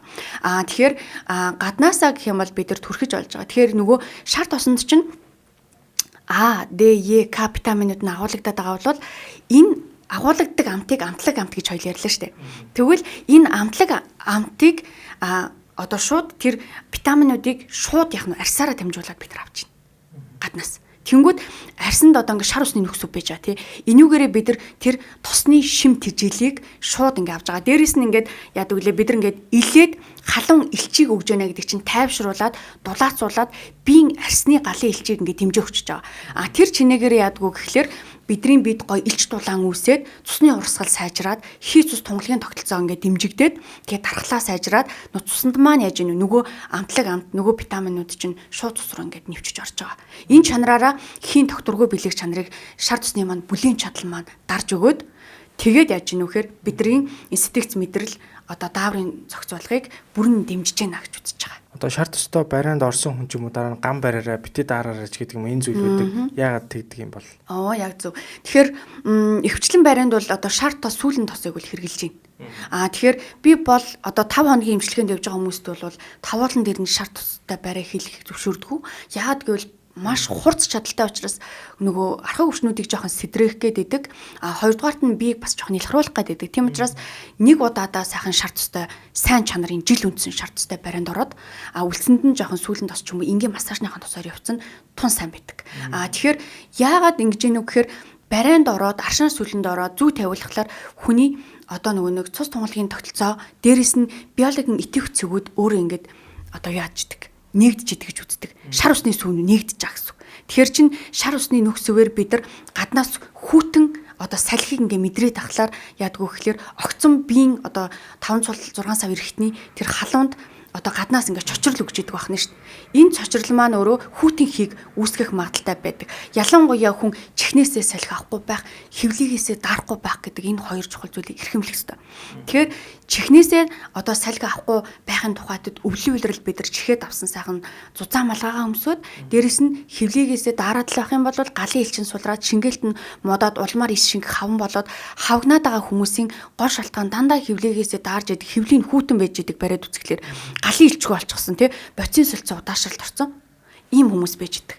Ийм болохлоороо зэрэг нь бид нар бол шар тосыг маш зөв хэрэглэх хэрэгтэй. Ялангуяа тэр нөгөө жин төвнүүрэндээ шар тусаад хүрч жагаад яг биологийн идэвхтэй цэгүүдээр жингээ тавиад өгөх юм бол энэ бол нөгөө биеийн иш дулааныг одоо ингээд нэмэгдүүлээд дээрэс нь тайвшруулах үйлчилгээтэй сэтгэц мэдрэлийг илүү одоо нэг симпатик төлөвийг бууруулад эмчилгээ болдог гэж үздэг. Яг ингэж мэрэгжлийн хүн зөв чиглүүлж өгөхгүй бол яг таны хэлдгээр 5 өдөр тавууланд нь шар цусан бариа хийдэг тийм газар ч гэсэн байгаа. Би бол яг ойр дотны хүмүүстэр ч гэсэн тийм зүйл сонсч байсан. Тэгээд эргээд гам алдсан тийм тохиолдол гарч ирсэн л да. Тэгэхээр энэ зүйлийг бид анхаарах хэрэгтэй маань. Тэгээд мэрэгжлийн хүн ороод мэрэгжлийн дадлаг туршлагаас ярина гэдэг бол ийм ашиг бүтэлтэй гэдэг та бүхэн чинь сонсч авч байгаа баха.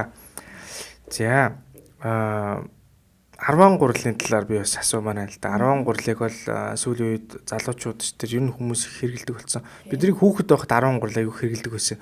Тэгээ би нэг хэсэг хэрэглэхгүй байж байгаа сүүлийн үед 13 гурлыг бас их хэрэгэлдэг болсон л да. Тэгвэл энэ 13 гурл гэдэг зүйлийг бид нар яг цаг улирлаас хамгаалж бас хэрэглэх хэрэгтэй байдгүй. Тухайн өдрөө хэрэглэхдээ өглөө хэрэглэх зөв юм уу эсвэл хитэн цагт хэрэглүүл зөв юм байж гэдэг юм уу энэ талаас тайлж өгч. Яг үнэ 10 гурлыг эдэний дээд гэж үздэг. Яагаад гэвэл бүлээн чанараараа хий дарахада хамгийн сайн үр тарианы нэг төрөл гинэ. Тэгээ дээрэс нь одоо нөгөө гидсний гөрөлц хөдөлгөөнийг сайжруулж идэг учраас биеийн одоо нөгөө нэг илүүдэл бид хоримтлагдах цөв бохирдол хорыг авч гарч ичдэг хамгийн сайн үр тариа учраас 10 гурлыг эдэний дээд гэж үздэг юм байна.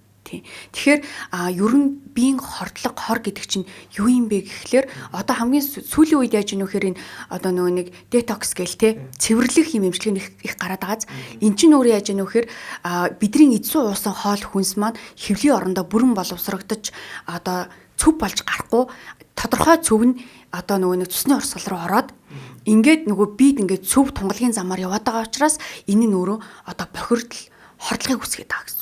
Тэгэхээр энэ цөвийг үлдээхгүй бүрэн авч гардаг. Дээрээс нь өөх тосны илүүдлийг бүрэн авч гардаг зүйл ч өөрөө 10 гурал юм баггүй. Тийм учраас ялангуяа одоо яг өглөөнийхөн одоо за яг 11 бадганы цаг байгаа тий 7:40-оос 11:40 гээд бадганы цагтаа 13-лаа идчихвэл их зүгээр. Бас дээрээс нь хийн цагтаа ч гэсэн үүрийн 3:40-оос 7:40 хооронд идэхэд бол гэмгүй харин ч хий дарах ийм сах эрдэм чадaltaй болчин. Өглөөдөө идэх юм бол өдөртөө нэг өтгөнөө гаргах ач тустай. Тийм. Дээрэс нь маш одоо үл даадаг, шингээлт айгуу сайтай болгодог. Дээрэс нь нөгөө нэг одоо өтгөө хатдаг их хэрэгтэй улсуудын бас маш чухал эмчилгээ болж идэг учраас одоо маш өндөр ач холбогдолтой. Яг тэгвэл 13-л хэрэгжилж эхэлж байгаа хүмүүсээ бол ач холбогдол их өндөртэй юм биш үү гэдгийг ойлгож авч байгаа. Давхар гиз цэвэрлэх тэр үйл ажиллагаа хотоодны гөрүүлж одоо нарийн гидсний гөрүүлж хөдөлгөөн үйл ажиллагааг маш сайн дэмжиж өгдөг юм байна. Тэгээ хэрэглэхдээ балганы цаг буюу өглөөний цайн дээр хэрэгжүүлэх зүгээр юм байна те. Би тэгвэл өглөө алга хэрэглэж байгаа нь бол их зөв юм байна. За 5 цулыг бас асуумаар л да. 5 цулыг яг үнэхээр ярьдаг хүн байдаг байхгүй.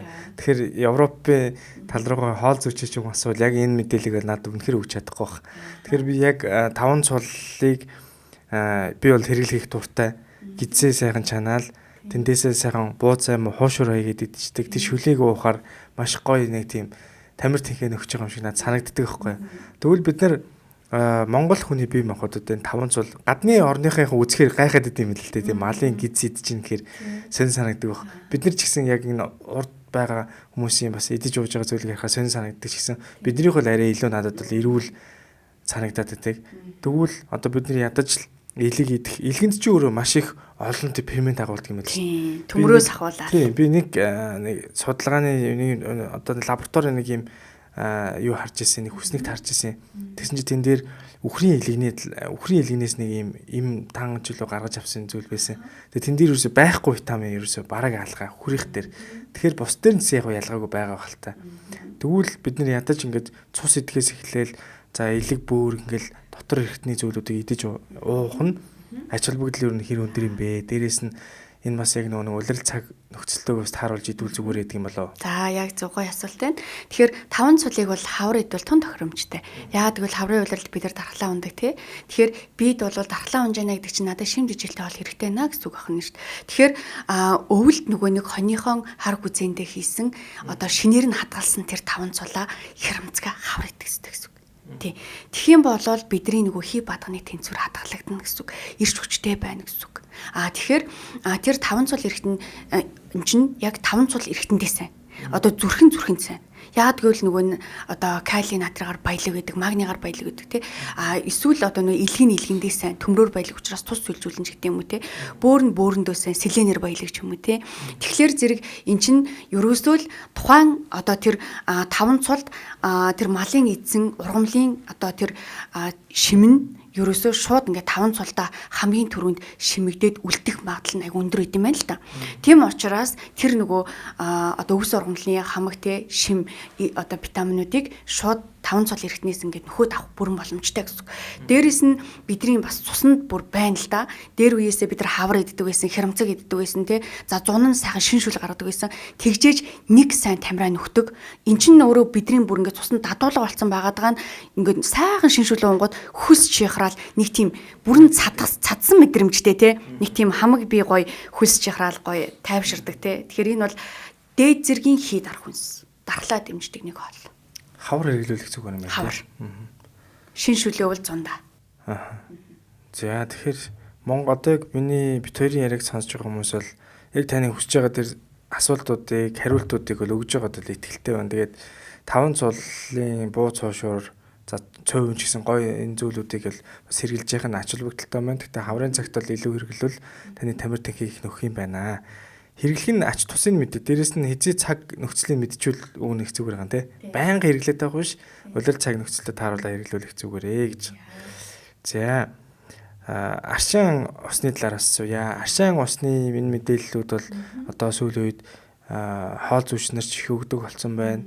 Тэгвэл би бас яг энэ мэдээллийг яг уламжлалтын талын та бүхэн маань илүү өгөөл зохицох тэр дундаа уламжлалт эдийн ундааг илүү хэр ярьдаг. Таны хариулт бол надад бол илүү хэр ач холбогдолтой санагдчихэв л да. Тэгэхээр сүүлийн үед маш их аршинууд гарсан байна. За хоёулынхын ширээн дээр ч гэсэн одоо энэ авраг аршин байж гэн тэ. Тэгэхээр аршин бол яг сайн хувьд бол сайн баг. Гэхдээ яг ямар цаг нөхцөлд яг ямар үед илүүхээр хэрэглүүл тохиромжтой. Эсвэл өдөр болго хэрэглээд идэх ч юм уу. Энэ мэдээллийг бас ерөөхдөө таас хэлж өгөөч. Аршаан бол өөрөө байгалийн нөгөө нэг эрдэст одоо ус гэж байгаа штэ. Тэг яа тэгвэл нөгөө бүр ингээд олон давхар чулуулгийн гүнээс гарч ирж байгаа. Тэгээ тэр олон байгалийн олон одоо чулуулагын дундаас гараад ингээд цэвэршигдэж гарч ирж байгаа.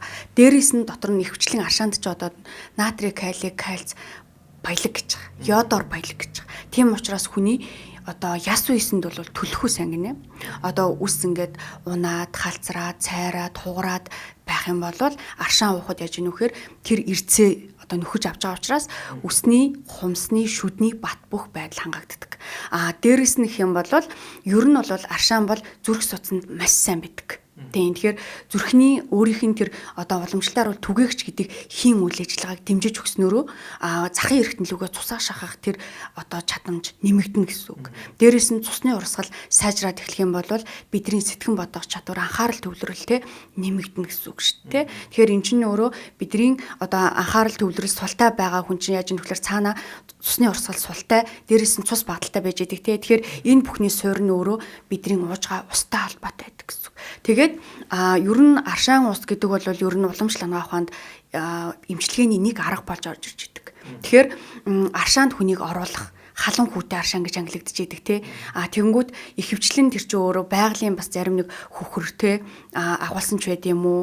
Тэгэхээр энэ чанараараа хүний биеийн дутагдaltaй байгаа тэр эрцгийг шууд усаараа ходоодороо дамжуулаад ингээ богино хугацаанд нөхөд авчиж байгаа байхгүй юу. Тэгэхээр уламжлалтад бол аршааныг бол олон төрөл ангилдаг л да. Тэгэхээр байгалийн болон одоо шүүл урамлан аршаан ч гэдэг юм уу те ийм байдаг. Тэгэхээр бид нар зундаа бол яг нь байгалийн аршаанд орох хэрэгтэй. Байгалийн тэр одоо аршаанаасаа хамгийн сайн эрдэстэй аршаан хаана вэ гэдгийг одоо сүүлийн үед бүр судлаад гаргаад ирсэн байгаа ч те. Тэрийг нь гой сонгомлоор очиод сайхан уугаад биеийн хорыг гадагшлуулдаг. Хамгийн чухал нэг даваа тал нь аршаан маань хорыг гадагшлуулна, цус цэвэршүүлнэ, дээрэс нь ходоодны шингээлтийг сайжруулна, мөн цус тунгалгийн одоо бичил эргэлтийг дэмжих ийм үйлчилгээтэй гэсэн. Дээрэс нь тархины хамгийн сайн эсийн түвшинд одоо тэр хордлогыг болон эсийн түвшинд усыг нөхдөг, тэ? Тэр усны дутагдлыг нөхдөг ганц зүйл нь бол ерөөсөө л аршаа ус. Яг энэ авраг аршааны хувьд бол би нөө авраг тосон руу их очдог. Яг манай ээж хинти талын учраас авраг тосон руу энэ хүүхд байхасаа л очиж өссөн. Тэгээд яг тийшээгээ уламжлалт анагаах ухааны чиглэлийн барайцсал яг ингэж мэдээ ундаа бас илүүхээр тэр мэдээлэл нь тийшээгээ очиход гэсэн гоё байдаг байхгүй. Тэгэхээр яг тэнд энэ авраг аршаан буюу энэ чинь авраг тосны дэлгэрэн сумд байдаг хаа тий.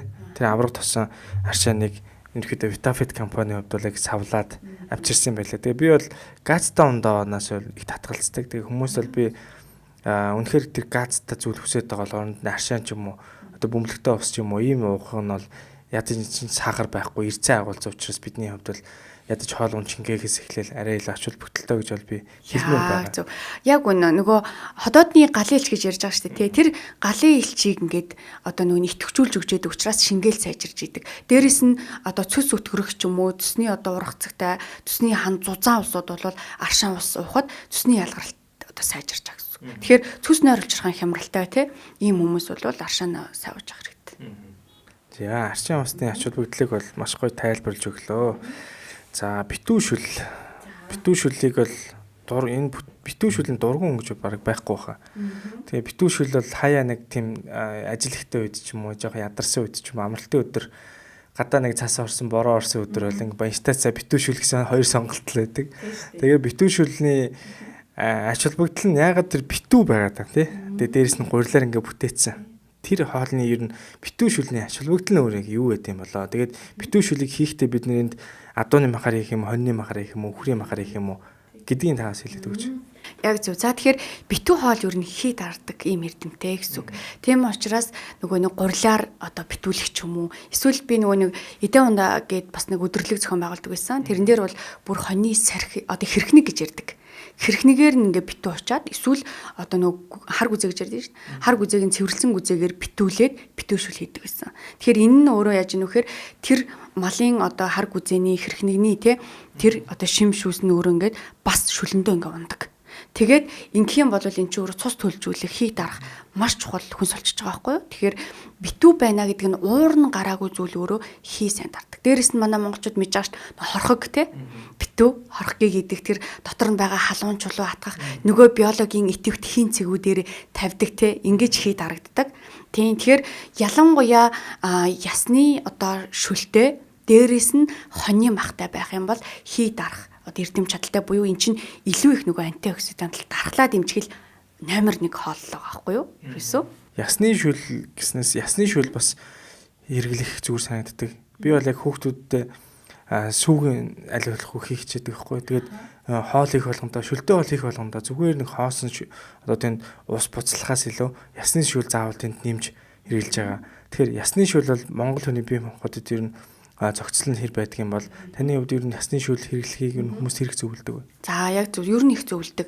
Яагаад гэвэл нөгөө саний ярьсанчлан жоохон яс үйс хэврэг байгаад байгаа тий ясны шим барагдаад байгаа хүмүүст. Дээрэс нь ясны шим барагдж байна гэдэг чинь тэнд чөмөг туслын боцын солилцоо ингээд удаашраад хомсорч байна гэсэн. Тэгэхээр дээрэс нь үгүйхээр одоо тусал барагдах шинж тэмдэгтэй хүмүүс бас байдаг шүү дээ тий. Тэгэхээр ийм хүмүүст яаж ийм вөхлөөр ясны шүл уулгуулах дээрээс нь яаж ийм вөхлөөр хоньны махны хар шүлийг уулгуулах баг зэрэг шар тус идүүлэх баг зэргийн амтлаг амттай бурам тий өгөхч байд юм уу? Иймэрхүү дээрээс нь шимээ архидрийг өгжээж ясны шимийг маань бүрдүүлдэг гэсэн үг.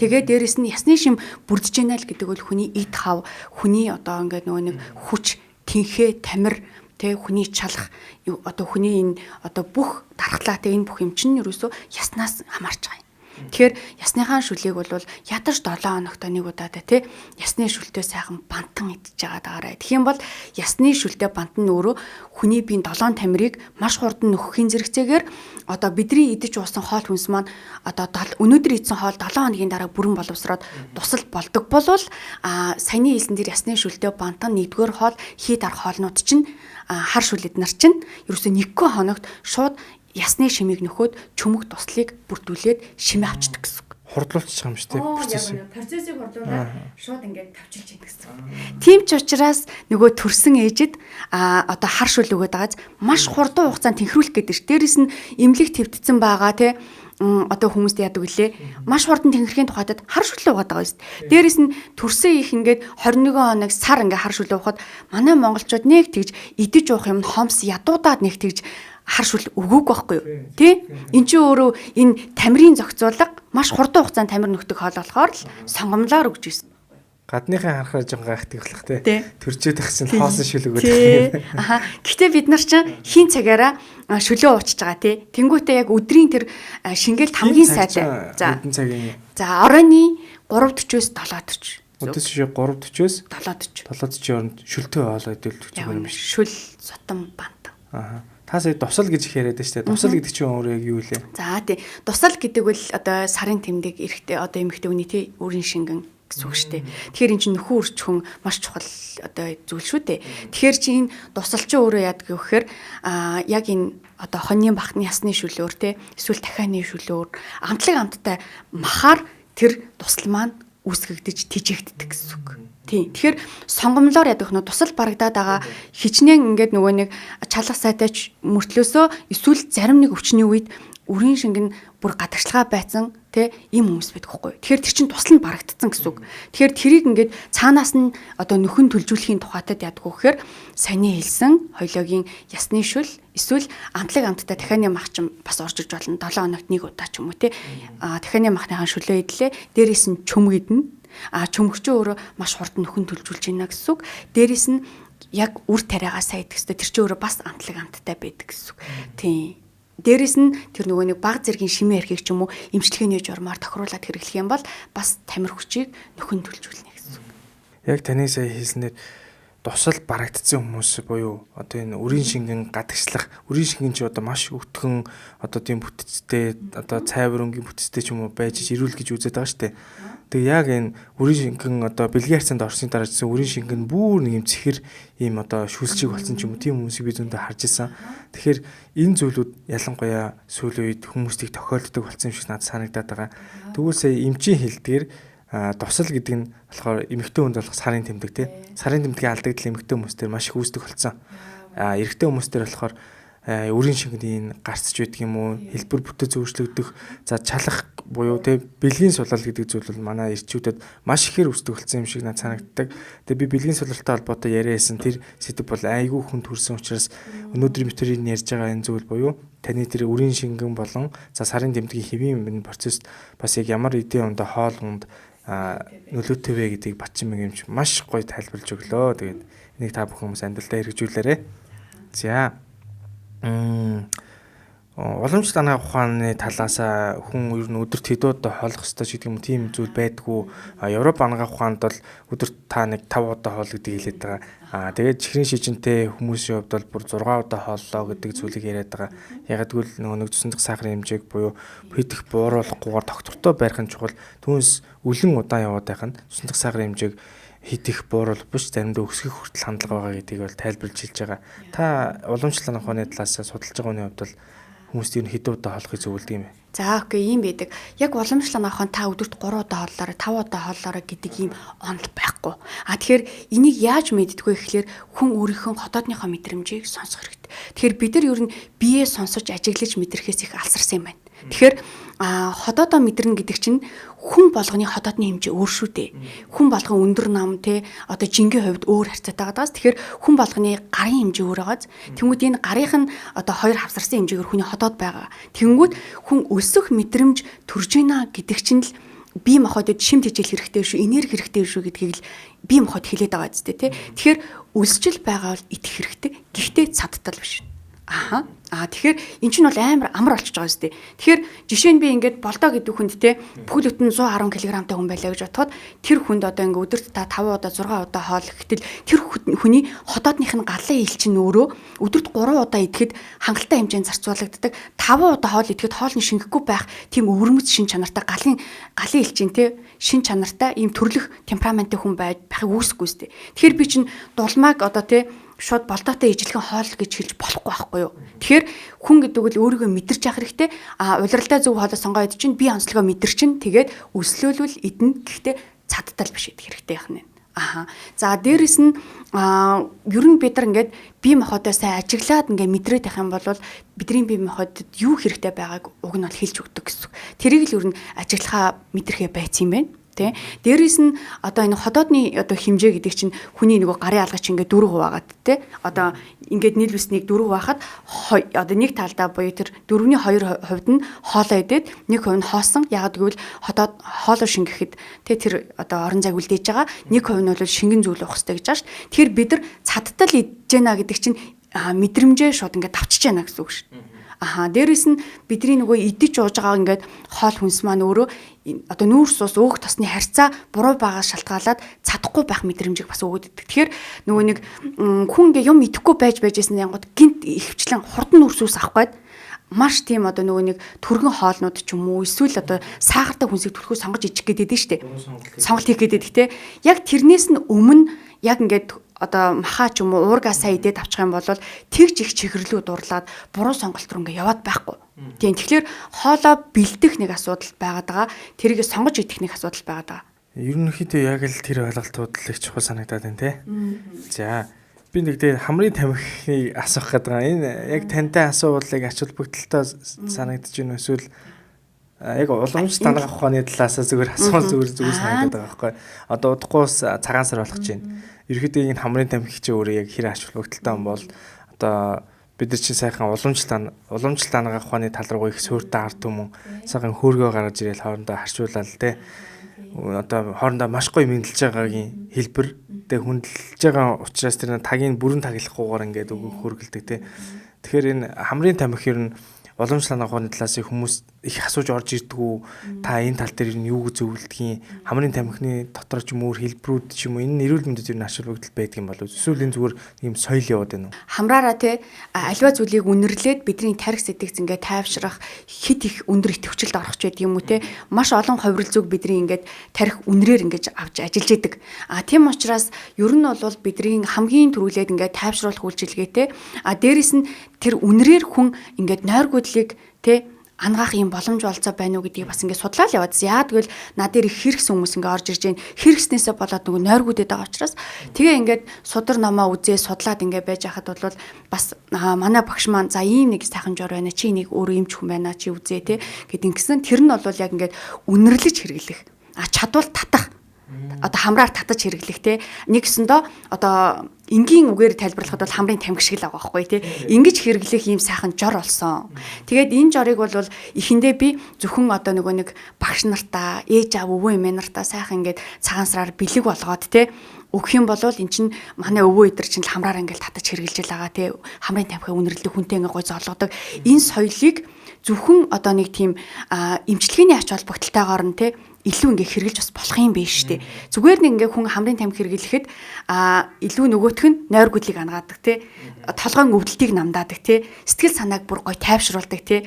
Ийм үйлчилгээтэй байж болж гэн гэж ингэж л уг нь гаргасан. Тэгсэн чинь сүүлдээ нөгөө манай үйлчлүүлэгч нар маань сонирхоод ганц нэгийг ингээ авснаа эм чинь хэрэгтэй юм а та энийг гаргахгүй мó гэдэг ерөн саналыг айгүй их тавиад байгаа. Дээрээс нь олон жил нөгөө нойр гүдэлтэй явж байгаа хүмүүс маань нойртой болж байгаа юм.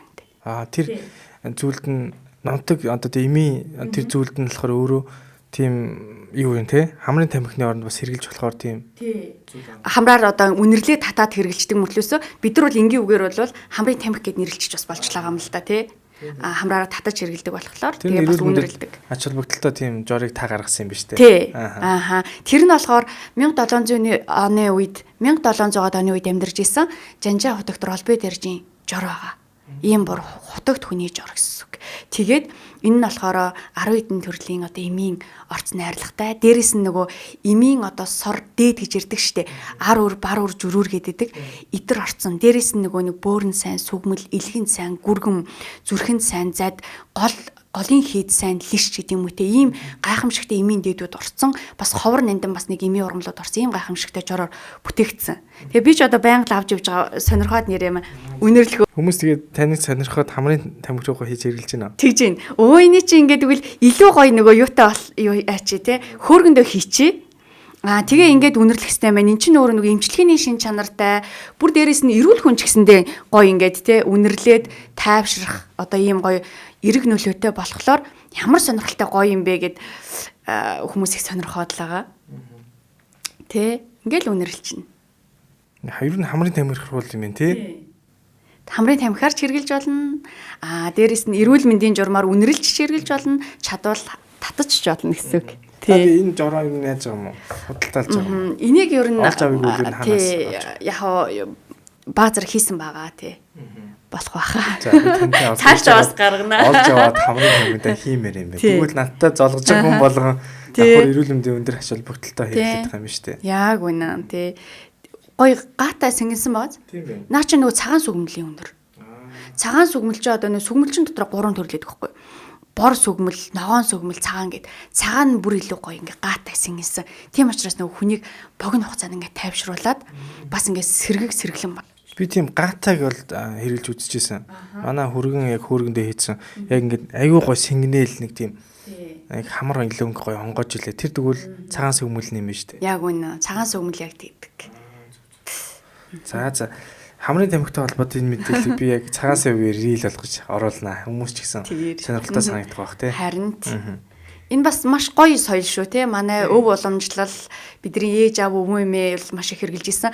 Бид нар харин одоо ингээ жоохон бас мартаад байгаа юм билээ. Тэгэхээр би бол энийг бас жоохон сэргээе л гэж үнэндээ бодож байгаа. Хоёулаа ярианыхаа төгсгөлд ерөнхийдөө тань дээр бас хүмүүс үйлчлэгээ, тусламж үйлчлэгээ очиж авч байгаа бох.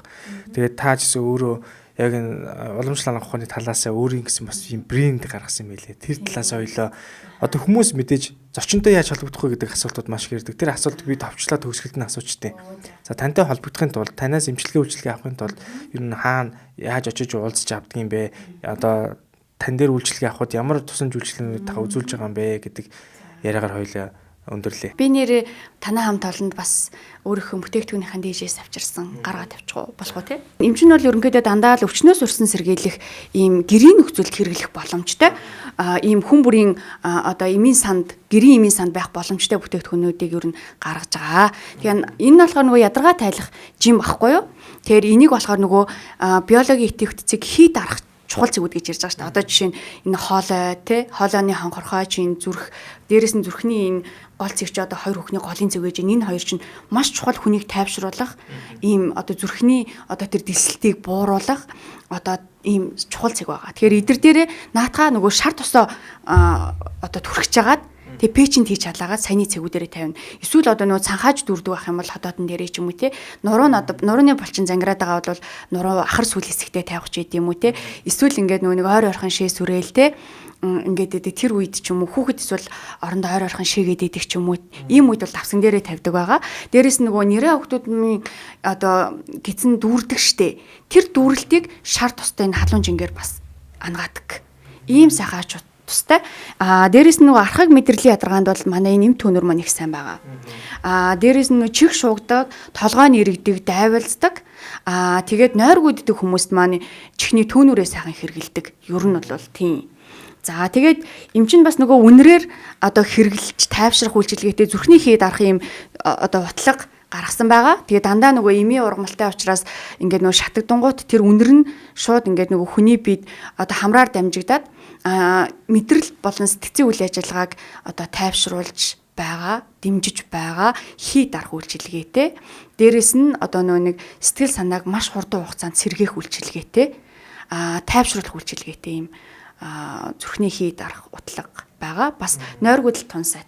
За нөгөө нойргүйдлийн маань бүтээгдэхүүн энэ байгаа. Тэгээд энийг хүмүүс маань нөгөө хэрэглээд хамрын тамхиндаа хөөргөндөө хийж хэрэглээд байгаа. Нөгөө үнэрлээ татдаг болохоор за тэгээд дээрэс нь бас нөгөө нэг хаач явсан шууд ингээл хамрлууга ингээл үнэрлээд толгоо өвдөж явах юм бол толгоо өвдөлтөө намдаах боломжтой.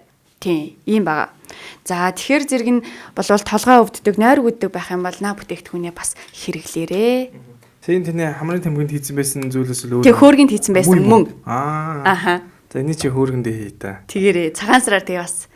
Тийм байна. Хамрын эмт тамхи гэж штэ бүр те. Ааха. Нойргүйдэл хүн болгонд л байна штэ. Аа. За. За тань дээр эмчилгээ үйлчилгээ авахын тулд хүмүүс юу н хаана очил зүгээр юм бэ? За манайх болохоор Яармагт байрлаж байгаа. Актив Гарда хотны 503 дугаар байранда нэг давхарт байрлаж идэг. Тэгээд төлхөө одоо манайд чинь их хэрэгсэн, ядарсан, тэ энерги алдсан.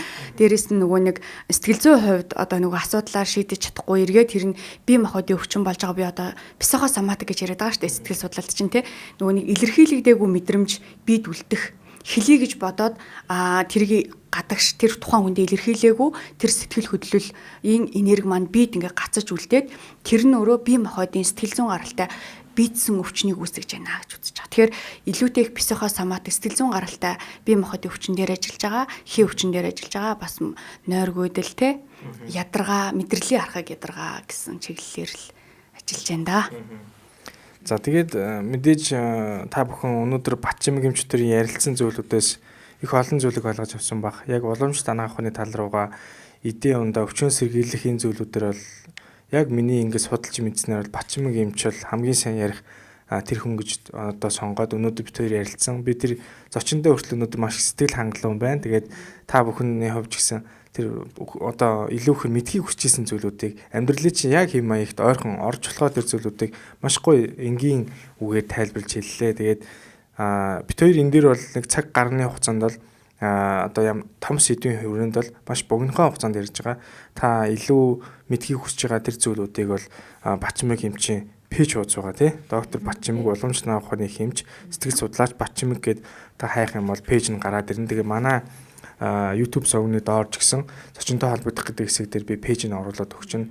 Тэгээ бид хоёрын энэ ярьж байгаа зүйлүүд ч гэсэн интернет сүлжээ орох боломжгүй одоо тэр DDsh TV-ийн хэрэглэгч нарт маань 813 гэсэн сувг дээр бол бас давхар ингээд цацагдаад явах учраас хөдөө орон нутгаас хэрэг үзчихвэл та магадгүй нэг хот хүрээ зорих үедээ Батчимэг эмчтэй холбогдох боломжтой гэдгийг бас давхар хэлгэн зүйтэй байх. Тэгээ өнөөдөр яг энэ сэдвийн өрөөнд бол цаашдаа яг дугаарууд тийм. Гэхдээ яг өнөөдөр хамаг гол одоо цүмийн базаад бит хоёр ярьчлаа. Тэгээ энэ дээр ч гэсэн маш гоё ойлголтуудыг би ч гэсэн мэдэж авлаа. Тэгээд бид бүхний одоо ажлыг дэмжиж таны хувьд ч гэсэн иргэддээ бас эрүүл мэндийн боловсрыг олох талаас уламж танаах ухааны их хэмжнэр дундаас илүү ихээр энэ одоо итвэх чармаалтай маш их завгүй байдаг ажлын хажуугаар ингээд боловсрал олох гээд ярьж байгаа. Тэгээ бид бүхний ажлыг бас дэмжиж хүрсэн ирсэн танд маш их баярлалаа. За маш их баярлалаа. Бас мөн одоо чамд бас салан баяр хүргэмээр байгаа. Яа гэвэл энэ уламж танаах ухааны өв соёл болсон те энэ мэдлэгийг түмэн түгээх ажил гэдэг бол хэн болгон бас ингээд зориод те хийдэггүй халширдаг. Тийм учраас гой зөрөгтэй болгоно бүтээн гэдэг ингээ явж байгаа. Энэ одоо уламжлалт нохны үйлсийг дэлгэрүүлэх нэг бүрэлдэхүүн хэсэг болоо явж байгаа чамд бас маш их баярлаа гэж бас хэлмээр байна. Ажил үйлс нь бас ингээ цаашдаа тий бүр олонд ингээ түрээсээ олон хүмүүс одоо чиний зөвлөгөөг одоо зочдын зөвлөгөөг сонсоод амьдралын хэв маяг нь өөрчлөгдөөд те итгэл үнэмшил нь өөрчлөгдөөд тэгээд уламжлалт нохны мэдлэг те бүр олон түмэн түгээсэ гэж хүсэж байна. За баярлалаа. Тэгээд бид хоёрс өнөөдөр уламжлалт авах ухааны талаас эдийн явдал мөр эрүүл амьдралын хэм маяг гэдэг зүйлийг л танд хүргэх гэж ярьсан. Тэгээд би цаашдаа ч гэсэн Европ хангаах ухаан, уламжлалт авах ухааныг аль аль нь 50-50-аар нь авч явах юм бол таны амьдралын хэм маягт бол маш зөв, ялангуяа Монгол хүний бие махбодод маш зөв тохирох ёстой зүйл гэж бодож байгаа. Бид нэр хэд их Европ хангаах ухаан руугаа яваад ах юм бол энэ судалгаа шинжилгээнүүд нь биднээс өөр орчинд цаг уурт амьдарч байгаа хүмүүс тэр судалгаанууд хийгддэг. Тэр судалгаанууд биднэрт бол бас заримдаа 100% тохирох боломж бол харьцангуй бас жоохон одоо ялгаатай байдаг. Тэгэхээр уламжлалт ухааны тал дээр ч гэсэн Бачин мэгэмж маш гоё одоо судалгаа хийсэн байна. Тэгээд яг өнөөдрийн зөвлөгөөг үзэж байгаа хүмүүс ч гэсэн яг тэр одоо им тан ч юм уу тэр судалгааг нь бас сонирхоод үзээрэй. Маш олон эмчнэрт маш гоё урам зориг өгөхөөр тэр их гоё энергитэй зочин маань өнөөдөр манай зочин хамарт бол оролцлоо. Тэгээд бид бүхний зөвлөгөөг та бүхэн үзэж байгаа бол заавал subscribe дарчаарай. Та үзэж байгаа ч гэсэн subscribe дарж амжаагүй байдаг шүү. Тэрийг сануулаад дарчих юм бол одоо өнөөдөр шиг юм чухал дугаарууд танд байнга цаг алдалгүй мэдээлэл байдлаар очдог хоолноо. Бид бүхний дугаар танд үн төлбөргүй хүрж байгаа. За тэгээ мэдээж энэ үн төлбөргүй хүрхийн тулд бол ивент тэтгэгч гэдэг зүйл бол зайлшгүй шаардлагатай. Тэгээ манай өнөөдрийн ивент тэтгэгчээр бол одоо халгаа брэндээс хамтарч ажиллаж байгаа. Халгаа брэнд бол 100 ургамлын гаралтай тэр зүйл хийж байгаа. Тэгээд халгаа брэндийнхээ хамт олон мэдээж баярлалаа. За тэгээ Vitavit компани за Авраг гэдэг одоо харшаан байж байгаа. Энэ харшаан бол магадгүй баяр наадам болох гэж байна. Тэгээд энэ үед мэдээж маш их идэж уух хоолунд нь шингэхгүй байгаа бол газта хийж үсэн ундаа биш Авраг харшааныг шинэн дээрээ тавих юм бол таны хувьд бол ходоод гэдс эрүүл мэндийн хувьд маш их ачааллагдaltaй талаар бас Бачин мэгэмчдээр ярилцсан. За тэгээд мөн дээрээс нь дууруу гэд булгуур будаа хамтарч ажиллаж байна. Тэгээд булгуур буданы хувьд бол таны цусндах сахарын хэмжээг хитэх өндөрсөхгүй нөгөө гликемик индекс нь одоо бага байдаг учраас таны хувьд бол эргэлхийд их зүгээр. За мөн чихрийн жижигтэй хүмүүсийн хувьд ч гэсэн энэ булгуур будааг хайж ирж очоод хэрэгэлдэг энэ зүйлүүдээ сүүл үед хэрэглэсэн нь маш их ам сайтай байгаа шүү. Тэгээд энэ бүхэн мэдээлэл зөвлөгөөнүүд маань тань цаг алдалгүй байн хүрсээр явах болно. Тэгээд энэ дугаар магадгүй цагаан сарын өмнөхөн үрж байгаа учраас та бүхэн бас баяр наадамдаа сайхан бэлдээд уламжлалт цагаан сараараа сайхан бас баярлаарай. Тэгээд эрүүл мэндээ маш сайн анхаараарай. Энэ дугаар бол илүү ихээр урт настай танд хүрэх дугаар бол болсон байх гэж бодож байна. Тэгээд дараагийн чухал подкастаар иргэн уулзлаа. Баяртай.